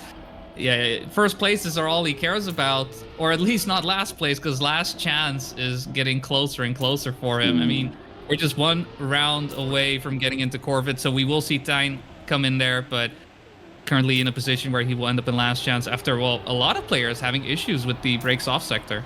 Yeah, it was Tyne who was actually in first the majority of this round. Unfortunately, he made a mistake, dropped down to fourth, and then two others made a mistake, and now he ends up in third. Which will get him to that last chance, which is going to be on the next map. And it's, again, Pooper getting first place. Solid time, just widening the gap to second. Dani now on 44 compared to that 75 by Pooper. Yeah, look at that. And that's big. Last round as well. We got some chaos happening there at the end, even with Tyne slowing down as well. Allowing Paardenvechter to overtake. That's a bit of a messy end to map number 3, which was Kiel Hall. Now Corvid on the board. Henk Ismi's map with Fikot or Fekot. I don't know. We're gonna have to, it's part of streaming. You just pronounce names the way you want, and then it's. I believe I'm hearing it's Fekot. There you go. We'll keep that locked in the mind. And Tyne. Yeah, he's kind of left to mercy at the moment. He's in last chance. Paardenvechter in third with 34 points. He needs to stay alive an entire map. Yeah, and maybe even more. Yeah, but you never know. Maybe this is his map to shine, or maybe the other people are shining even brighter. We'll see what happens. It's a great start for everyone. Tyne, with a little scary entry to the ice, does manage to survive and stay with the pack. Pooper who had the best start though. He's 0.2 ahead of the rest. As we get into the dirt sections, where this outside line is going to depend a lot. Paardenvechter with a slower entry. Pooper and Dani just... Where's Paardenvechter? He's there. Oh, he's in the mix. Yeah, he's in the mix. Yeah. What did he even clip there? That's what I'm wondering. I swear I think he hit the outside. Yeah, there was something on the outside. We're gonna have to, maybe get the officials on the racetrack, see what's going on, in between. As yeah, that's unfortunately gonna be it for Tyne's run in this match. Made it to map 4, but won't be able to stay around for much longer. So he'll end up ending this match with 1 point to his name. But I mean, it was a tough match for him with the way Pooper, Yeah. Danny, and Paardenvechter were driving. Their pace was so high. And Tyne just a bit too many mistakes happening on his end, causing him to go out. Yeah, that's also probably due to the fact that he was forced to drive at a pace that is probably a bit higher than what he was able to perform consistently. Like you have three, like if the entire lobby is on pace just faster, you're gonna have a really tough match. He got to the last map though. GG's to him, and in this round it's actually Danny who made the mistake. He's far behind Pooper and Paardenvechter in a little fight. It's Pooper definitely pulling ahead again though, with a beautiful plastic section as we go into the reactor. Pooper he keeps getting away with it. He keeps getting these first places. But we have the cinema moments coming up. We'll see how low Paardenvechter goes, right? This is the big question. Pooper will be in first, but Paardenvechter, a bit of an awkward exit out. And yeah, he had to just ensure he had to jump up. I don't think he felt like he had the space to. He went too low on the wrong section of the last few jumps, or the last jump with the reactor, where you want to be turning left as soon as possible to get to the highest point in the jump, and just full speed from there if you have the correct line. Pooper still in the 70s, while Danny and Paardenvechter are now on 30 and 21 points respectively. Yeah, he's living out some disco dreams right there, just hanging out. I mean, what was happening in 73? What was the thing? Not quite sure. We're gonna have to look up. Somebody check what was the best song in 73. I'm sure Pooper is just jamming out to that. Maybe that's his tactic. He's just able to finish out any song from a specific year. Then he starts losing points so he can skip to the next song. I think that's what's happening right here, because he's just winning so many of these rounds. This is where we need Alec. He knows, he would know a beautiful song from 73. There you go, yeah. That was an inside line and a half, and he manages to keep the grip. I don't know how he does that. Paardenvechter hitting the light pole. Pooper not drifting. It's now Danny first. So much if he sees this on the splits, he knows he can save this last jump. And it looks like, he's pushing it. He clipped even, but he manages to survive. What an ending there. Those last two checkpoints, just absolute chaos. Oh. And Paardenvechter on 11 points after all of that chaos. Last round on Corvid. And Paardenvechter looking like our next player to end up on last chance. I mean, Pooper 67 points. He looks very safe, right? It would take a world-shattering event for him to not win it here. Somehow, maybe he goes blindfolded for a couple rounds or something. I don't know. He's built up such a lead and he's doing such a great job. I'm hard pressed to say he's not going to be able to, come out on top here. But Danny and Paardenvechter, that's still, a bit of dangerous situation for Danny. 28 points isn't that safe per se. Just a couple bad rounds and you could be down in last chance as well.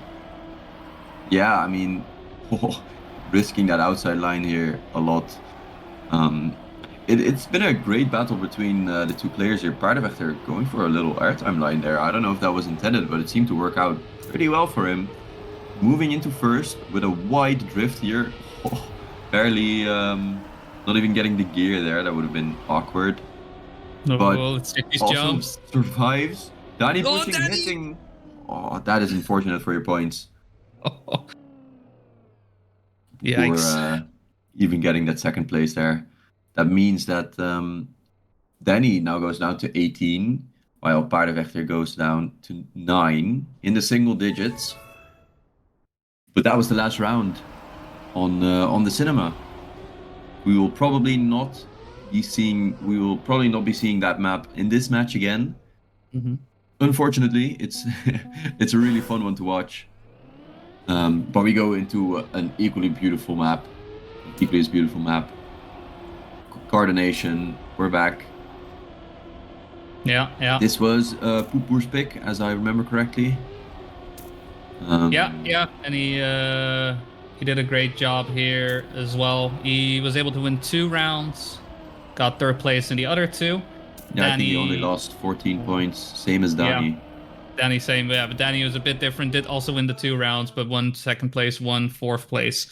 So they did in the tide, which means that, yeah, for Paardenvechter, this is scary. He hasn't been in 1st place on this track at all. It's been 3 2nd places and 1 3rd place, so it's not necessarily an impossibility for him right now to stay in contention, but because points will be lost every round due to us having 3 players, Paardenvechter 1st places all the time would be the only way for him to not get into last chance here.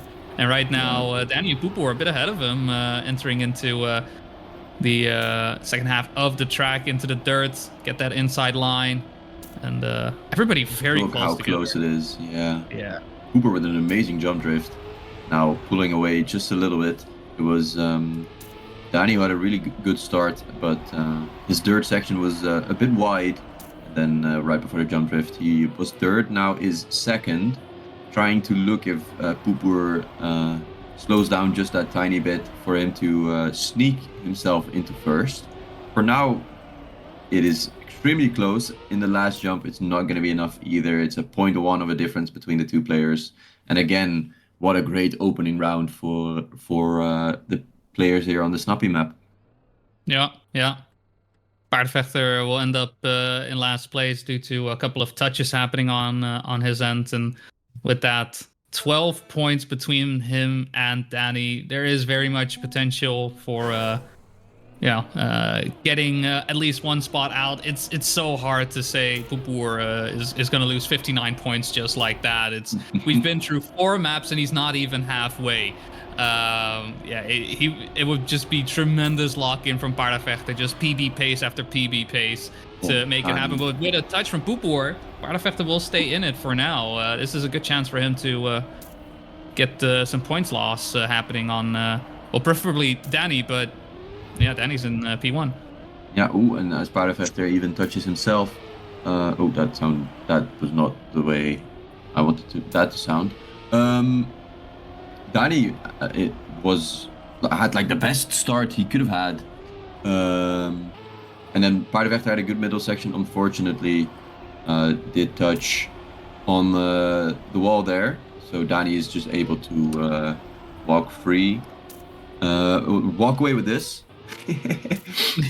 Don't clip that, by the way. Thank you. Yeah, no clip us. Danny only losing 2 points, which means that now, if he gets last place, he will end up in last chance as well. So that's what Paardenvechter is going to be fighting for, as the horse is fighting. And this is if he does, round, it's going to be a really close fight. Yeah, he's got to have to channel his inner Rocky, and then just go for it. Maybe shout a small Adrian out, and then just push forward. Goes a bit wide on the dirt, so we'll be in last place for now. And so Poopoor and Danny, they have an opportunity of knocking a player out here. It's looking like the gap is growing quite a bit, 0.3 of a second already. But second half, we have seen quite a few crashes happening. First off would be this transition, and Paardenvechter now with the uphill dirt. That's even worse. And yeah, Danny and Poopoor, they're just walking away with it right now. They have 2 more turns happening here. Turn 1 done. Turn 2, make your way through with the reactor, and it's a bit of a photo finish between the 2. Beautiful. And as great as that is to see the pace, it is going to be Paardenvechter, unfortunately, exiting stage right. With that, we're going to have to see how he does in a little bit, as we will see him back later today. But for this match, it's going to be a second 2 points in 3rd place. Yeah, and as Marijn just said in the chat as well, I think quite some people's pick'ems now were are turning out a bit differently than expected. Paardenvechter, I think a lot of people had him in top 2 with Pupur, but I mean Dani has been driving. He is not just play. He's not fooling around. That's what I want to say. He is ready to perform really well, and for now it does look like he's gonna get that second place yet again, and that would mean he ends the day off on 6 points. A really solid first day, I would say. Unfortunately, in this round he does touch though, so that makes. I mean, anyway, or either way, he was gonna go into last chance actually, because it's -4 or -8. I don't think, or this is a very similar position that he was in with Alex as well, where Alex is quite far ahead. Dani knows he's guaranteed second. He's just gonna try to get maybe a few first places in, but in the end, it's gonna be really hard to push for first. So you're not really trying to push for first as much. You're just trying to get your own rounds in and see whatever happens, right? Yeah. I'm also just wondering more of the mental game. Again, the points are so large. I can imagine Dani maybe like, look, I'm just going to drive the rounds as well as I can. But I wouldn't be surprised if perhaps his personal goal would be like, if I can get top 2 out of this, that would be great. Which honestly, with the amount of how stacked his matches have been, that is a great result to come out of with here. Awesome bug slide in the warm-up. Yeah, I saw that. That was pretty funny to watch happen. But yeah, I mean, 3 points guaranteed, 6 points overall to end the day.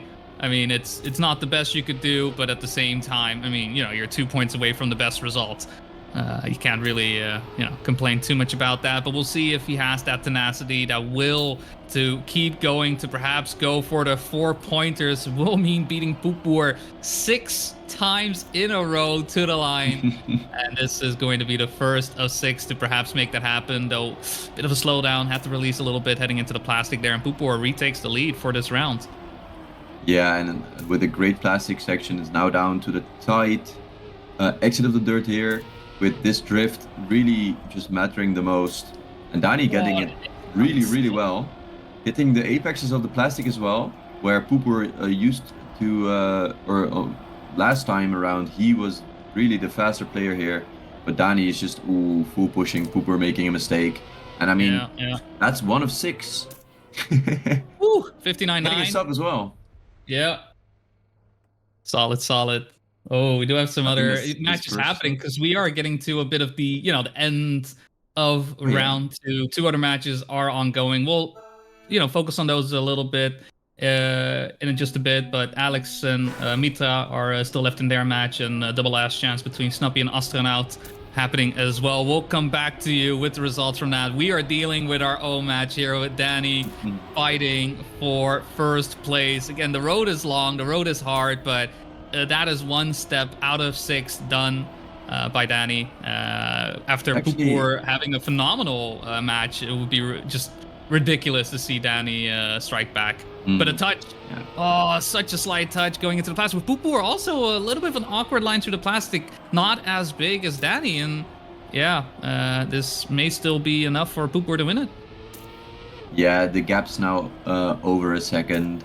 It's Pupur can save a lot. And with the amount of difficulty that's in this last section of the map, I think he is going to be saving it quite hard as well. Yeah. You're able to just not hit the apexes just as hard on the grass, and being able to close it out. I mean, he actually drove a really fast time still. Yeah, he was kind of gaming while being a second ahead and closing it out on a good round for him. That's always nice. Dani getting 3 points, Pupur getting those 4 points, and that means that Pupur closes it out with 8 points today. Yeah, clean sweep. Got first last match as well. There you go. He wiped the floor clean from all, no poop left on untraced, unscathed. Made his way through. I mean, phenomenal performance. I mean, I'm sure there's a percentage somewhere, but I would have to check. I mean, in my mind, overall, I believe Poopor won like 50% of rounds. Just taking that out there. Unfortunately, I'm not as quick finding that one on eCircuit Mania, but just ridiculous performance. Not even halfway through his points after the first rotation of maps. This says so much about the level at which he was playing at, and deserved win after what we saw from points. A bit of a closer match on his end as we jumped into that match right on only the last round. He was able to get a full 8 points for his day, for his troubles, and with only 3 matches remaining. I mean, the goal is top 8, right? To make the playoffs, you want to hit top 8, and I would be surprised if we didn't see him there. Yeah, same here. And I'm just looking at the other matches that were going on. You had Snappy, Astronaut, Javas, and Pedro Buddy, where Javas got 3rd, Pedro Buddy 4th, and Snappy got 2nd, and actually Astronaut winning against Snappy on that last map, on last chance. He was down 9 points on the second to last map and actually ended up closing it out. And right as I say that, the last map finishes as well, or the last match, sorry. It's Alex with another win, also getting him 8 points today. Mitra in 2nd, who we were talking about as well. Tommy 3rd and Tarpor last place. So only getting 1 point today or in this match. And yeah, the players that we were talking about in the beginning, Alex, Pupur, they have closed out today with those 8 points, and they can be very happy with their performances as well. I mean, we saw them drive, and they look very strong. And their focus can now shift as well towards more of the final stages of the tournament, I would say, where it's all just going to be that consistency that matters. You don't have to hunt anymore. You can just make sure that you're as prepared as possible. And I mean, they have the confidence as well. They have that boost where they know they can do it. It's big. It just helps out a ton. I'm just looking as well forward throughout the rounds. They won't meet each other until the final round as well. So, that's just something to look forward to, how stacked that'll be, seeing the two face off and perhaps giving us a little bit of a taster, a bit of an idea of what we may see during playoffs happening the 11th of April. Now, we initially were only having the 2 matches, but life happens, rescheduling occurs, and because of that, we will be treated to a gorgeous match to close the day off today. We'll be having Snappy, Paardenvechter, Tarpor, and Timmy's coming in for our final match of the day. Timmy's hasn't played a match today just yet. The other 3 players have been. So I believe him and then Jan will be the only one left once we close out the stream to still having to play matches. So we won't know exactly where everybody will be at until the day is finished off for now. I'm just looking at even a bit longer. Yeah, the 31st of March is when one of these matches was. So the last match of Division 1 is on Monday. Wait for a little bit. With the pick'ems as well, right? I'm sure. I already saw people talk about pick'ems being in shambles. But that's just how it goes, right? That's Trackmania for you. For sure. Giving us such great matches. I'm just also looking at Timmy's. He plays on tomorrow, his second match, I think. Yeah, there. He plays against Jan and Jussi Yatso. Wow. Triple J. But the Triple J danger coming in. The match that we are gonna take a look at in a little bit after, we will probably take a small break. It's gonna be Snappy, who actually got second last match, where in seeding he got second, and now he wasn't able to close his match out in first place, and that mentality that I hope he doesn't think about it too much, because I mean, we all know how fast he can be. He knows it himself as well. I think he's going to be a contender for first in the upcoming match as well. Together with Paardenvechter, I mean, he played quite a good match last time or in the previous round we saw. But we had Poober and Dani, who were faster. And then you have Timmy's, and I mean, when we were taking a look at the leaderboard, Timmy's was up there in every single one of the maps, and I'm really excited to see him play. Of course, he has a different warm-up today. I mean, he's probably been playing some practice rounds, or maybe my camera, maybe even some practice matches. Okay, it's back to normal. Yeah. Localized sun, it happens from time to time, Yeah, but it's always a pleasure to see him play as well. He practices quite a lot when he's dedicated, and he just always shows up at the top. Even in things like XP Evo, he really puts on a great performance and plays his rounds the way that he should. It's always just a joy. So I'm really excited for that, but I think that for now, as we get a little raid from Tarpor. Poor guy, hello. Just wanted to go into a break, but thank you for the raid. And I mean, you played. Yeah, Tarpor played one match already, right? Yeah. Coming in 4th place. I mean, Alex, Tommy, Mitra. I mean, that's definitely a tough match to be playing in. Yeah. So, but good luck in your upcoming match, Mr. Tarpor. We will provide your viewers with the right amount of happiness and joy and excitement. Mm-hmm. I was wondering where you were going with that, but I like it. But for now, we will take a small break. We'll be back with you guys in a little bit, I would say, and then we can talk about the match that we're gonna take a look at a bit more, maybe compare the times that were already driven, and then we're gonna get into the match. See you in a bit. There we are. Dad, welcome back. Hands ready, warmed up, at least hopefully the players are. You don't want cold hands at this point. Last match of the day, Benelux Pro League, and I mean, we've been saying Benelux a bunch, but we've mainly seen Dutch players, and obviously the Benelux isn't just comprised of the Netherlands. The BE is here to play. Belgium on the board with Snappy making his debut on the stream here. I'm excited. It's going to be Snappy, Paardenvechter, Tarpor, and Timmy's for our final match for today. Feeling stacked, looking stacked. We got the Tarpor crew coming in with the raid earlier on as well, so I'm sure they'll be cheering him on. Yeah, I'm very excited to see what he can do. He didn't perform that well in his last match. He got last place, but that doesn't mean that he cannot get back into the gear and get a good performance in this second match for him. But I mean, he is up against 3 beasts when we're looking at the names here: Snappy, Paardenvechter, Timmy's. It's going to be a treat to watch them drive these rounds. And last match we were talking about a favorite, or thinking or saying that one person might win, or predicting, I should say. I think that for today it's going to be Timmy, for Timmy's. Even though he hasn't had a real match to warm up, I do believe that he is going to be the fastest player here. But I think it's going to be a close battle between Snappy. So we're going to see.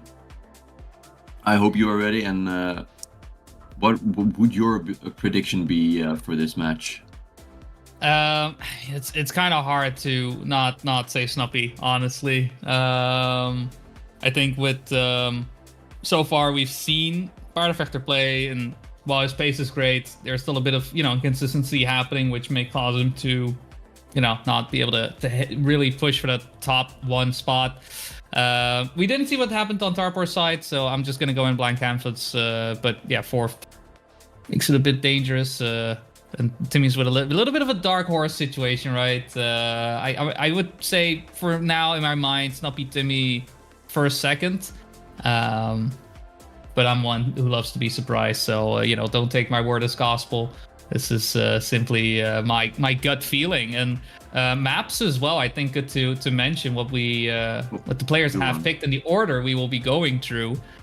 We have Snappy picking into Kiel Hall, After that, Paardenvechter has picked into Contraband. Third was Darpor selecting Corvid, and finally leaving one map remaining, Coordination, to close things out. So we will be seeing Wizzy's map whiz by a couple times for sure.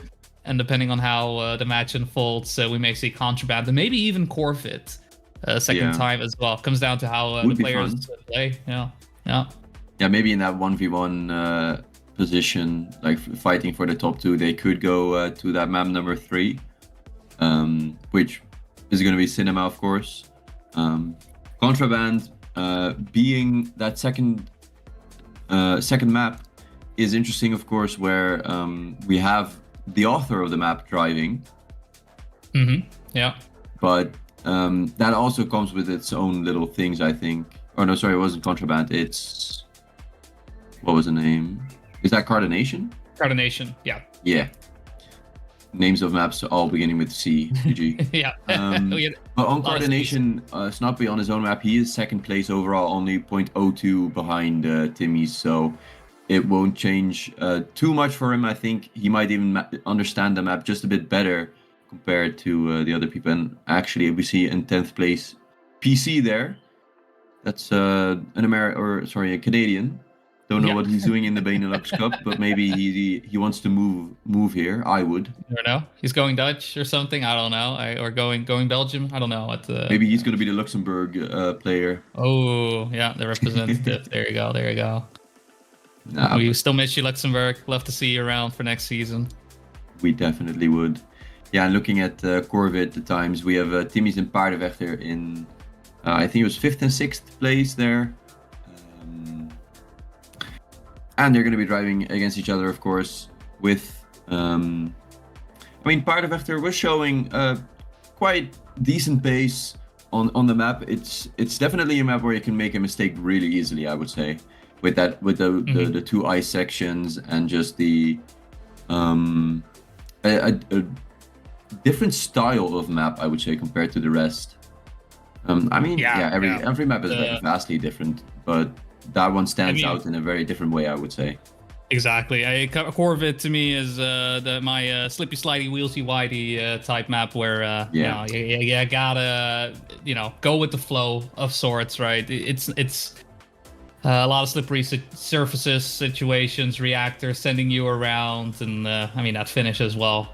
We already had some Absolute Cinema happening there, and being the third map in our rotation, I do hope that we, we'll get at least 5 rounds on there. But that all depends on the performance from our players. For now, though, it does look like everyone is about ready. Good luck, have fun, firm handshakes all around as our players are ready, set, and not quite ready to go. 30-second warm-up to ensure that everybody is situated correctly for our final match of the day. And a little sneak peek into what we're going to be seeing today. We had Snoppy warming up on this in the pre-match, and he actually drove a faster time on in the pre-match map version than that he has driven on the division record. He has driven a 102.0 already here, but in the warm-up he drove a sub. So we might see a sub in match today. We're gonna have to wait and see. As we're off in the first round, Snoppy, Timmy's, Darpor, and Paardenvechter. Let's get it on. Yeah. Gloves are off and players ready to get those fists wet here on Keel Hall. A lot of water to be found, but for now, a lot of playing around with gears. Everybody closely packed together. Paardenvechter for now, though, the one taking the reins in this round. And he's coming out from a 3rd place finish from his previous match. I can imagine he is looking for a little bit more, but Snoppy, Timmy, Darpor, that is hard competition to be doing that on. And Snoppy, the only one still able to keep up, tries to get closer. Very curious how this plastic sector will go, though. We've seen players push so hard here. Yeah, what an inside line by Snoppy here, and it does work out for him. He catches back up to Paardenvechter. More outside approach to the wood. Whoa. Is he going to be able to close it out? Yes, he is. and almost, I mean, as I said, he drove the division record in this round, almost with the sub already. What a great way to start it out. The same as we saw before with Poepoer driving really fast times in the first round of the map. It's now Snappy delivering, and I mean, Paardenvechter was super close behind. I think it was 0.7 behind. So an awesome start for those two, and it was Starpower third, Timmy's in last place in this first round here. But we're on to round 2, and everyone with a good start. Only Paardenvechter just a little behind, but not that much. No, it's still doable. No major errors thus far, but the moment you say things like that is most likely when it happens. For now, though, everybody close together, peeled out into the breaks off sector. Usually some players are able to, get a little bit more speed for their troubles. But again, just everyone relatively close together. Snappy with a bit of an awkward entry into the water. But then out of the water, he snaps out beautifully. And Tarpor with the big mistake for the first mistake really that we've seen happen, as Snappy once again, beautiful line through the dirt onto the wood, and just stays ahead of Timmy's. Not as fast as he was on his previous lap, but even then, Snappy thus far going through with a clean sheet, 2 rounds played, 2 rounds won. I mean, the man is on top, it seems, everywhere at the moment, winning 2 rounds. World record is on his name. Division record is on his name. What more can he get? Yeah, I mean, we're gonna have to wait and see. Maybe he goes for the clean map rotation. Paardenvechter with the most inside line ever. I mean, I think he touched but just didn't lose any speed, so that's beautiful. Timmy's also with a very solid start. Starper, I don't think, maybe he had some issues with the gear, now also hitting the wall on that drift. He's going to be out of the race for this one. But it's Paard and Timmy's trying to put a stop to Snappy's domination. And it's looking like it's going pretty well for now. The engine off section is so beautiful by Snappy though. He is getting back to that top 2 position, overtaking Timmy's here. And also with a more inside line on the plastic, does get him a lot of speed. Is he going to be able to even go for that first place? Paardenvechter? Oh, no, he's not. And Timmy's overtakes at the end. So Timmy's does get their second place though. So that's going to be a -7 points for Snappy. Yeah, just trying to push it a little bit, putting a bit of pressure on Paardenvechter, but Paardenvechter there with a solid 0.1 to knock in a first place, and ensuring that he stays on 89 points, drawing first blood on Snappy. I mean, goes to show, a horse fighter, if there's anyone to draw first blood, I feel like the name is very appropriate for the action that we saw happen just now. Tarpor at the moment, a little bit struggling, has lost 27 points thus far in 3 rounds. And it's one of the trickier parts to have to deal with when you have 1 or 2 players who are just winning rounds. You're just going to have at least a player just completely struggling just because of the positions being given away like that. And unfortunately, his entry into the engine off wasn't as clean as he maybe would have liked. So will be in 4th place, but the fight is still relatively close between everyone. It's all to play for. Snappy does go first into the plastic, and we have seen how much he pushes it on the line. Wood. We'll see if he doesn't touch this time around. Makes his way around, gets the pace beautifully, and a 0.0 once again from Snappy to pick up the last round with that 3 rounds won here on Keelhaul. Yeah, and I mean, he's just barely not getting that sub 102 for now, but maybe in the next rotation that can change. There's a very, very good chance. I think it's maybe even mathematically like impossible to not get a second rotation of the first map. I'm not entirely sure, but we're probably going to see the first map once more. So maybe you can do it there. As we go to Contraband, this is Paardenvechter's pick. Snappy with the world record again, though. So warm-up, we see Torpor hitting the outside dirt there. That's, I mean, yeah, whenever there's an outside dirt turn, it's always going to be an important part of the map. You can really just pull away or stay in the fight on those turns.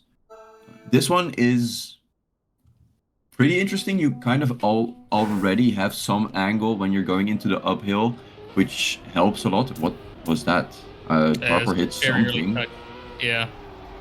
Unfortunate for him, not going to have the best first round. But it's everyone else surviving. It's Paarden Vechter with the best start. And here we have the first uphill here. Where, I mean, Snappy is getting closer to Timmy's. Timmy's has a better drift though. So as we're crossing the halfway mark, it's Paarden Vechter, Timmy's, and Snappy. Yeah, it's a good mix between them all. Snappy, a bit of an awkward line in the dirt, so it does look like it's Timmy's and Paarden Vechter to fight for first place. And advantage goes to Paarden Vechter at the moment, 0.2 of a second ahead. See how clean his line is through the dirt here. Keeps it very clean.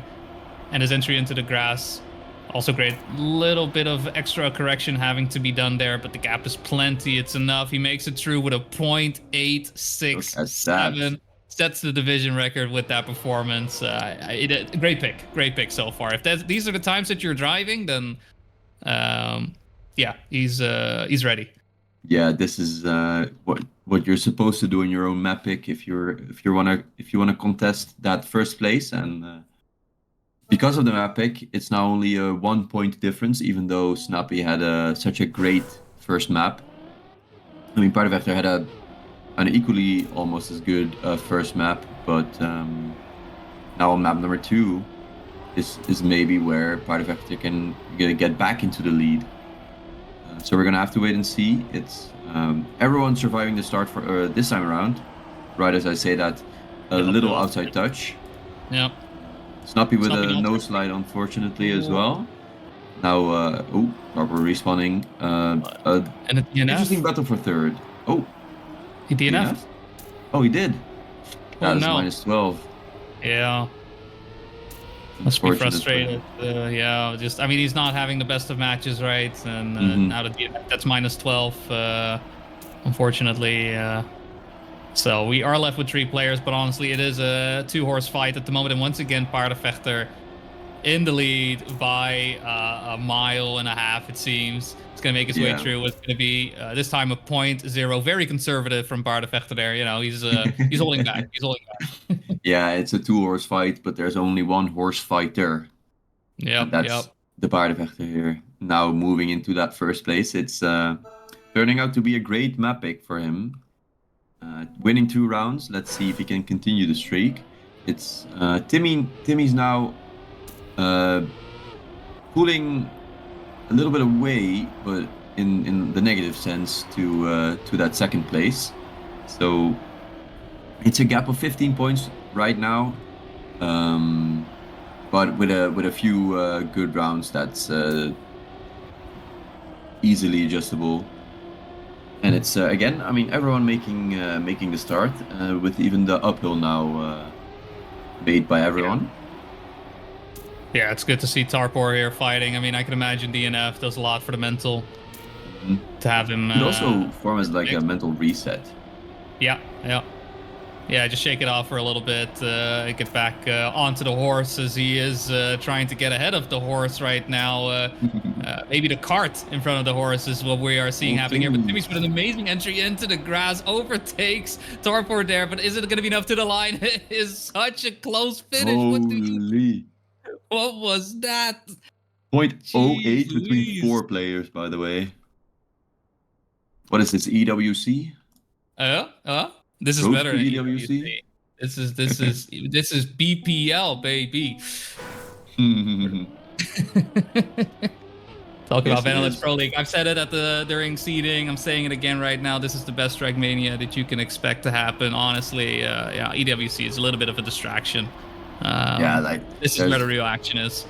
There's a reason why there aren't that many Dutch players in the road to EWC playing right now. It's because they have busier thing. They're busy with other more important tournaments. Yeah. such as the BNL, or kind of only BNL. It's just BNL. Nothing else. But in this round, it's Timmy's and Snappy. Neck and neck. Horse Fighter just a bit behind, just lurking in the shadows again. But with a scary entry on the dirt, does manage to survive, keeping the gap close. Who is going to have the best dirt or grass section? Sorry, it looks like it's going to be Snappy. Yeah, and Timmy's having to recorrect at the end. Oh. Yeah, that was scary. Barely made it through. Yeah, that's a good 10-pointer or 0-pointer for Snappy, making sure that Paardenvechter get that -7. Now it's only a 9-point difference. Yeah, as that was Paardenvechter's pick. Oh. So close there, so close there. And now we go into Corvid. It's Cooper with both the world record and the division record. He was looking so strong on this. For these 4 players, I don't really have an idea how their pace is yet, or we don't really have an idea because we haven't seen them play. Except Paardenvechter, and Paardenvechter was looking pretty good on this. I think it's definitely not his strongest map. And in that sense, that if he wants to go for that first place, it might be good that this is map 3. Actually, it could be bad. Could be bad for him if it's map 3. Could be good, could be bad. Yeah. Anything can happen. That's kind of the conclusion every time. But I mean, for now he's in first place, right? And Timmy's with an early clip. Does mean that it most likely will be a couple more minus points for Timmy's, who I would say to a certain extent is maybe underperforming to what we were anticipating. Tarper with a bad entry into the ice, it seems, but actually recovers beautifully. I don't know how he was able to do that. That's no grip ice. That's no grip ice for you. He did what he needed to do, and he is still in contention right now, duking it out with Paardenvechter. With Snappy having a slowdown on that left-hander, and Tarpor getting a bit more potential to, reduce and slow down the point loss. Touches the pole there, and because of that, will lose the battle that he was fighting with Paardenvechter. Paardenvechter should have an easy P1 here, depending on how this jump goes. He goes a little bit higher. Tarpor a little bit lower, though. Is it enough? Wow. No! It was very minor. If not for that little touch, that could have been a Tarpor round. There's something about this map that just creates the most cinema finishes every single time. And this is... this was very strong from Tarpor here, making or showing up, maybe finally getting into the groove of things, just not or barely able to, barely not able to get first place, but it was very close. Let's see if he can do it this. Very sorry, Tarpor. Oh, he made a slight mistake. Like that. You fully cursed him right there. That was really mad. That was on me. Give me the -10, not him. I can take it, guys. Well, it's going to be Tarpor down for this one, then, yeah. But, Snappy and Paardenvechter, they are duking it out right now. This time, not a slowdown on the side of Snappy. He is still in the mix, going to the plastic. Paardenvechter keeping his horse under control a little bit, but a bit of a rocky line there, allowing Timmy's to now get through. Look at that. Press B for boost. In we go for that final sector once again. Snappy first to go to the quarter pipe jumps. We'll see how high he decides to go versus Timmy's. Timmy's also relatively conservative, and Paardenvechter with the overtake. What a snipe. And Paardenvechter takes away second place from Timmy's just like that. Snappy with a beautiful round as well. He got insane speed out of the double outside dirt in the middle section, and it's funny that I noticed that Snappy, I think it's after the first outside dirt turn, which is the right-hander, or maybe not the first, but the one where it's back-to-back.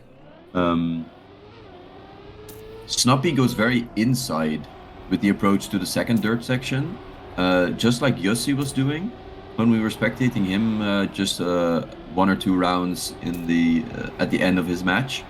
And it did look like that was a really fast line. if you had the angle in the entry for it. But I'm excited to see if that's something that he's going to do again, because that looked a really good line. It's right after this turn. Yeah, Okay, right. here he goes a little Yeah. bit higher than last time.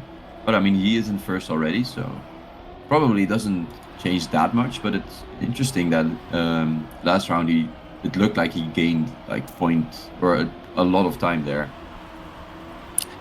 Yeah, he's still retaining that lead over Timmy's as well, right? But unfortunate touch with the light post there will slow him down by a lot at the worst possible of times. We've seen Paardenvechter try to go for these snipes on Timmy's this time around. He's got the protection on, doesn't allow anyone to overtake and get past. Means he will stay on the 36 points as we do round number 3. We got one more round remaining here on Corvid, and the points, we haven't really mentioned them too much, but Paardenvechter, 70 points in the lead, 55 to Snappy on second, 36 for Timmy's, and Tarpor, 6 points. He is very close to getting into last chance. Yeah, he needs top 2 to top 2 to survive now, this round at least. Timmy's going very wide on the wall there, after having not the best of starts. But yeah, Paardenvechter has really been performing well compared to last match, I would say, where he got third place against Dani and Pupur. Yeah. But now he's in first over Snappy. While right as I say that, he does touch the outside, going into that last position. But it's Snappy and Tarpor in the front, where this is where all of the fun is. And it's Tarpor goes for a wider entry, or a wider exit, I should say, out of the drift, making sure that he has more speed. Can he get a good last turn? And he does, or last jump, I should say, as well. I mean, a 0.4, that's a really, really respectable time. Yeah. Making sure that he survives, he knocks the points off of everyone, and maybe he can even try to fight for that third position if Timmy's gets in his range as well. Yeah. It's a tough situation for Tarpor. Tough rounds, and it seems like the type of situations where it's not a matter of pace necessarily for him, more that every turn that maybe is a bit risky, where not necessarily luck needed to pay off, but things just constantly not really going his way, which just makes it not only hard to stay in a match, because it has led to him bleeding quite a lot of points, but it does it does a lot on the mental stack as well, knowing that these things are happening. And I can imagine, not to want to speak for him, that he may feel like he can do better, if not just for these little things happening over and over. I mean, we saw the DNF happen as well for the mental reset. So while it's very dangerous for him right now, he's on 6 points. Odds of him going into last chance are quite high. It's a question of if he can keep that mental stack going and just fight on to keep in a match as long as possible. Timmy's just getting closer and closer on 29 points as well, so it's not completely done and dusted just yet. Yeah, not yet, but this is Snappy's map, and Snappy, while in this match, is probably not even the favorite to get good points on this map, as Timmy has the world record, and for now he is in first place. It's Tarpor actually in second, which would mean that he doesn't go to last chance just yet. But it's going to be a really tough battle for Tarpor, as both Snappy and Timmy's are top 2 on the map and are in this match, which that's a tough one. Tarpor now on 2 points, got -4. It's Paardenvechter, who had a 15-point lead over Snappy last map, has now this has now shrunk to 6 points. Still in first though, so he is still in the lead, but it's definitely closer as he gets a no slide. That was an yeah. unfortunate one. Yeah, it's gonna probably erase that lead entirely. With Snuppy currently in P1, has a gap of what is it, 0.2 of a second on Tarpor at the moment, and while that isn't necessarily impossible for Tarpor to overtake, it will mean that Paardenvechter is gonna be dealt quite a blow, and with that, the fight for first place very much is still on the table. Timmy's, though, I think, worse for wear at the moment. Had a relatively decent start to the match, but last couple of rounds just really haven't been going his way as we make our way to the finish line against Snuppy and Tarpor. No real changes in terms of positions right there. A 0.1 from Snuppy as well. Solid time to be driven there. Retains the 44 points. And while Tarpor did great, unfortunately the points just mean that he will end up in last chance right now. And he's going to have to do everything he can to make sure he doesn't end up in last place. Yeah, and in this match, that's a tough one to fight against these the other 3 players here who are all able to just drive really fast rounds, basically whenever asked, and it's tough. But Tarpor is a very experienced player when it comes to just game, like the match sense, what you have to do, like not getting last here. Oh, Timmy's that's getting a little flip. Helps out. Just like that, Tarpor is someone who will play with his HUD on and see this and know that he can save quite a bit. Yeah. And now even Snuppy making a mistake as well. That would mean that if Baard finishes here, he's going to move back into first. Tarpor on the chase, though. Should be close. No, Paardenvechter has a great entry in the end, so maybe with Tarpor sniping, tries it. Close one. But that's, this is good for Tarpor. It's Timmy's on a -10. Yeah. If Timmy has another one of those, it's going to be a double last chance. And could go quick. Yeah, I'm just taking a quick look at the way things have been performing as well in Circuit Mania, and Timmy's, while he did win the first round here on Cardination, it's been 2 4th places in a row. While at the same time, our player in danger, Tarpor, it's been 2nd places 3 times in a row, which is just fine. Yeah. It's just no problem whatsoever. That means no last place, means stay in the match, and just allow the rest of the players to make the mistakes and lose points along the way. 4-man fight, though, going through, and Tarpor with a bad entry into the dirt. That may be all she wrote. We'll have to see, though, if anyone else is able to stay consistent and clean. That's the only thing Tarpor can hope for right now, is Snuppy, Timmy's, Paardenvechter all within 1/10 of a second between one another. That uphill, Timmy's does get the touch, loses some speed. Will it be enough for Tarpor to get into contention again? Not quite. And he sees the wall. He realizes there's nothing left to do, and he DNFs. He leaves. Unfortunately, just unable to retain. Still, though, 3 rounds, of hard fighting happening there. It's been a tough match for him. I can imagine he really just wants to close it off and just relax. Yeah, he put up a really solid performance. I would say, getting Timmy's almost down to that last chance. To have these 3 as opponents, it's a tough one. And he got some good rounds in, but unfortunately, there were a few too many mistakes, and the pace on some maps was just a little bit shy of what the rest was driving.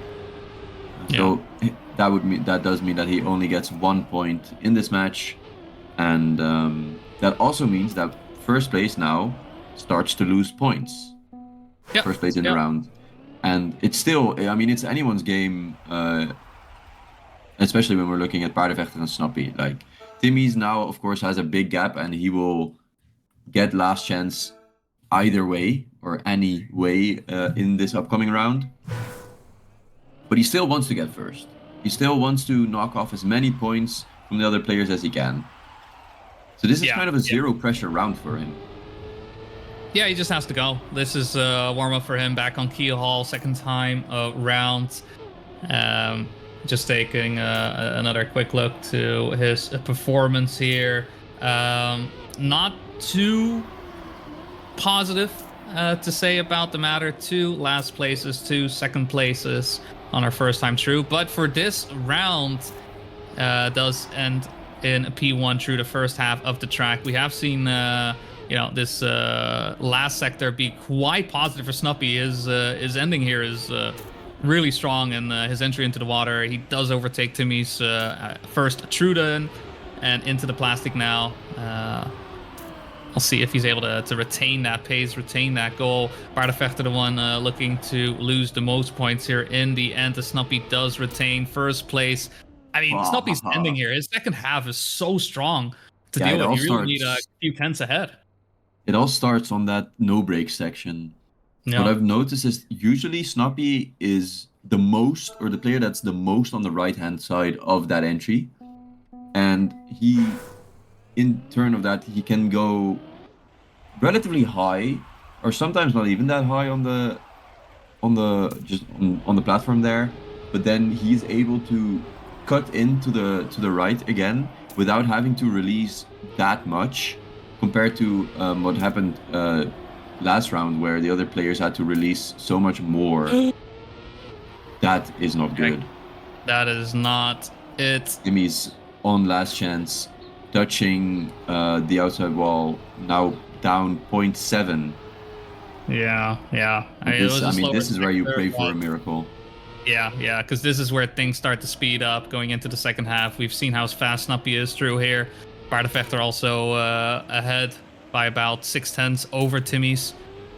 It's the only thing you hope for is maybe a mistake on the dirt and the wood. But if Snuppy and Paardenvechter see the situation, read it for what it is, they should be aware. No need to go too far inside. Paardenvechter was very wide as well. And there it is. While Snuppy drives a beautiful 0.9, it will mean that Timmy's won't be able to stick around for the end of the show. He is going to drop out in third place. I mean, GG's to him. He said in the chat, matig GG. I don't think he played matig at all. I think he played very well. But there's just 2 players that are in this match and that have driven better, and they are now in that 1v1 situation with 2 more rounds on Snuppy's map pick, and then we go to Paardenvechter's map pick. Which is Snuppy? No, that's not Snuppy's map. That's the third map. Never mind. Oh no, actually, wait. No, it is Snuppy's map. The names, man. The names. Yeah. It's the names. Okay. Anyways, doesn't matter. In this round, it's Snuppy with the best start, and I mean, as I said, he enters more on the right, making sure that he doesn't have to release as much, and then that in turn means that he has more exit speed. And I mean, he gained like 0.5 on the no brakes, and now trying to push it a little bit too much. Yeah. A freebie for Paardenvechter. When I mean, he still drives a very solid time at 0.28. That's yeah. But I mean, Snuppy there was looking, he was on 0.0 pace with the way that was going. So yeah, Paardenvechter. Sure, he'd be happy about that little error. Makes the gap smaller by 4 points. I mean, that's the gap where we're playing it now. -4 first place, -8 second place. Which means Paardenvechter has a couple rounds to even things out, and knowing that Kielhal already on the last round. I mean, I think any first place Paardenvechter can get out of this is something to be quite happy about, with the way Snuppy has been performing on this track. Just to give you an idea of stat-wise, I mean, Snuppy has driven the fastest time on the track. We saw that 0.9 come out, but even his median on a 102.0 versus Paardenvechter's 102.2 just says a lot about the consistency that Snuppy is able to perform on Kielhal. But consistency and stats don't mean a lot when you're right next to him.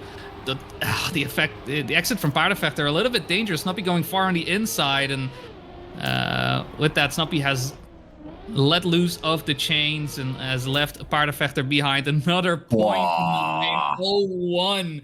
That is fast. That all happened in the wet plastic. Yeah. They were both on fast times. and then that wet plastic changed it up. What an amazing time for him. But I mean, that was the last round. Snoppy trying to make the most out of his map pick as we move to Paardenvechter's map pick. It was Hiko's map. It wasn't Snoppy's map, but it's all with the C. Yeah. The 3C crew. The C3, C4. I mean, it could have been C4, but, you know, unfortunately, it's not that explosive due to Keyhole. What was what were the median times of these players on this map? For Contraband, it's a flipped script. Cleo Hall, as mentioned, Snoppy won out on top, but Contraband, Paardenvechter with the better median time of a 1 minute 0.1, with Snoppy driving out 1 minute 0.289. That 0.1 that I mentioned just now is exactly 0.1. So on paper, Paardenvechter is about 0.2 of a second faster, and look at him just shoot out, able to control his car beautifully, exiting out of the grass, and Snoppy unfortunately not quite getting that in, but Paardenvechter now returning the favor by not getting the uphill dirt correctly, and yeah, Snoppy due to that off to the races. But now another clip. What is happening? What are they doing? Yeah, these are the two best players of the match. Yeah. Yeah. I mean, just trading mistakes. I mean, better to get them all in one round than to spread them across multiple rounds, I guess. Yep. But it's now Paardenvechter back at first. He needs it. 10 points behind. It's a 10-point difference, so he actually has to win 3 rounds to get back into the lead. And by that point, they will both be on last chance. Yeah, exactly. That's exactly it. It's this is a lot closer than we've seen in our previous 2 matches when it were 2 players left standing. And yeah, Paardenvechter has the opportunity to make a double last chance on his map pick. That is very positive as well. I mean, the fastest time he's driven, we see there the division record at 59.867. I'm sure Snoppy has that in the back of his mind. He knows that he is one simple mistake away from Paardenvechter just sweeping the floor here. But now, you know, no 2 errors happening in the first couple of checkpoints. And for the time being, Snoppy in the lead. Beautiful. I alt-tab, I see the Twitch chat. Bossie and Adriaan hero. Yeah. With the last round we had. I mean, no mistakes as of yet, though. Paardenvechter exiting very wide. Does maintain his speed. I don't know, he even didn't touch there. Yeah. Snoppy really pushing that right-hander. And it does work out quite well for him. It's a 0.2 of a gap. It's going to be hard to close that out, but Paardenvechter is trying his best. It's not going to be enough this time around. And a beautiful time by the both of them. Almost a sub. Paardenvechter now going to be on the last chance mode. And now you're really happy as Snoppy to be on 9 points. Yeah. Like, you're going to be so happy. You know, you can, it's 2 rounds to play around with. And then it matters. Or you just close it out right here and now. I mean, that's obviously the best situation. I'm not sure if Paardenvechter is about ready. I think he's got a couple of good races still left in him before retiring for the weekend. But he's gonna have to show it off now. 3 rounds in a row is what Paardenvechter needs if he wants to get first place out of this map. And not just that, on his map pick for that matter as well. The stats say it's good for him, but stats don't matter a lot when you're in the race, in the run, and behind by 0.2 of a second. And Snoppy, he's not showing any signs of slowing down. No, Snoppy is driving a very, very solid round. There were a few sections by Paardenvechter that were so strong, and Snoppy's still ahead of those. So what is what is he driving? Definitely be a very strong round. And a 0.91 to close it out. I mean, just showing everyone who's boss.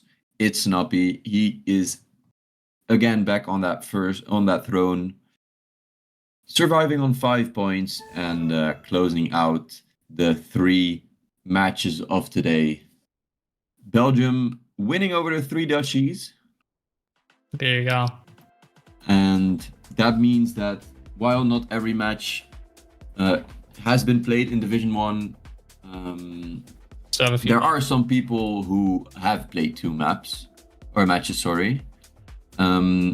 Alex and Poepoer both got first in the 2 of their matches, which means that they're on 8 points. It's Snappy who got second place once, so he's on 7 points. And then it's Danny and Astronaut, both on 6 points, and that's the top 5. With, of course, the shared, first it's set 5th. Or set 4th, but it's the 5th player, Yeah, because I think the only player, technically the only player still able to get the clean sweep is Jan. Jan will be playing his matches and hey, you never know, it's still Jan. Yeah, it's definitely a possibility right there. Division 2, though, will be happening as well. First couple of matches will be kicking off tonight for Division number 2.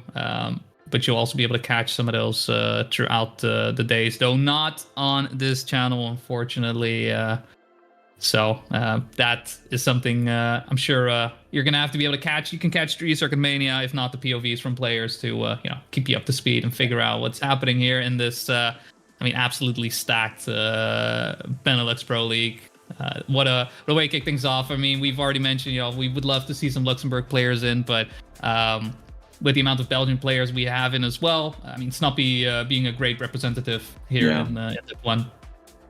Yeah, it was a pleasure to see, and also if you want to catch these the matches that are going to be played and might be streamed by POVs, there's always a channel in the Discord where people are linking their own streams. So maybe you see that, and then you can watch the match live. We will not be casting it, but we will be here next week for the second day of the league phase. Yeah. And after that, we're going to the LAN. Woo! I'm excited. Looking forward to it, though. I'm excited. I'm really excited for that. It's been a while since, LAN in general, but that's just a couple weeks away, right? Obviously, we got all that fighting, the scraps happening thus far, but only 8 will be able to make it through. I'm sure plenty of other people will be there coming in to watch and cheer on their favorite players. I hope you in chat will all be there. Exactly. We need physical chat to be there, everyone. Just get the cheers in. I'm still having to figure out the guerrilla interviewing things, but maybe that's a little bit of a leaking. Only for those that were here, right? Only the inner circle. Only the inner circle is in on that. But that's the end of the day. Yes, Flimsy is flying from the USA. Let's go. Oh, let's go. That's what I like to see. How did you feel about today, Van? Week 1 of the Benelux Pro League is in the books for the mainstream, at least. Obviously, still a couple matches remaining, but yeah, what do you think? Level of play, players coming out, maybe surprises. I think that, of course, it's such a day, or this type of day is always very different than a seeding round. Seeding is, for some people and for casting as well, it's kind of just a chill start. But then once that league starts, it really gets you going. And I think we've seen great performances by so many players. Ones that stood out to me were Danny. I said it in the beginning of the day as well. I think he's going to do very well, and he got 2 second places, so he is very happy with his performance. And then the expected names, Alex and Poepoer, getting those 8 points, were very solid. But someone that maybe I didn't expect to get first in a match was Astronaut, but he was able to actually win against Snappy in one of his matches. Which means that he's also on 6 points. So great performances by them. If they can keep this up, they will be playing in the LAN. And that's what you're trying to go for here. If you're in Div 1, if you have a pretty good day 1 of the league phase, it's gonna be just striving for that LAN spot. Yeah. I mean, next week as well, we have 3 rounds on board, 3, 4, and 5 to be played through. So, it's definitely not done just yet. Even for those that may be at the bottom of the brackets, there's still time to practice, time to get ready. Rotation of maps will be different as well. I think good to mention the map that we won't be seeing in our next week of matches is going to be Contraband, and instead we'll be seeing Alex's info hazard. That's Alex with a C, not the not the X one that we have in the matches. Dazzle themselves. Look, my goat. There you go. So that's also something for our players to ensure that they get pracked on that, making sure that is completely in there. So we'll have to say goodbye to Contraband for now, but we'll be seeing that back in playoffs. But yeah, I mean, it's been a great day, some great cinema. I hope it goes from production side. I know there was some cooking with the instant replay stuff. Hope you guys enjoyed seeing that come by, and because I, for one, definitely didn't enjoy that. I think that was my highlight. The highlights was my highlights. Yeah, I mean, I just really enjoyed every single map, and the cinema that happened on so many different rounds as well. These maps are made to really push you to the last corner, like that ending section that we saw in the last map here with the grass, where some people just get so much speed compared to other players, and then the whole leaderboard is flipped. Those things I hope to see plenty of next week, and I think we are. Yeah, it feels like it's never over until that final sector, till that final turn. And I mean, that's what we're here for, right? We don't want to know on paper who's the best. We want to know who's best in the moment in that point in time. So I think with that, I think that's going to be it from us. Thank you all for coming in, hanging out. For those competing, for those on the background, the admins, production, right? And thank you to Ven here as well, obviously. Thank you. And it's been great. You want to close this out? Say goodbye to the people. I mean, sure, everyone put a wide max smile in the chat if you're still here. We've been Boney and Ven. We have enjoyed the 3 matches today. We're gonna enjoy the next 3 matches next week. And with that, I say goodbye to you, and I hope you have a good rest of your weekend. Go do something fun, and then we'll see you soon. Bye-bye. See you soon, guys.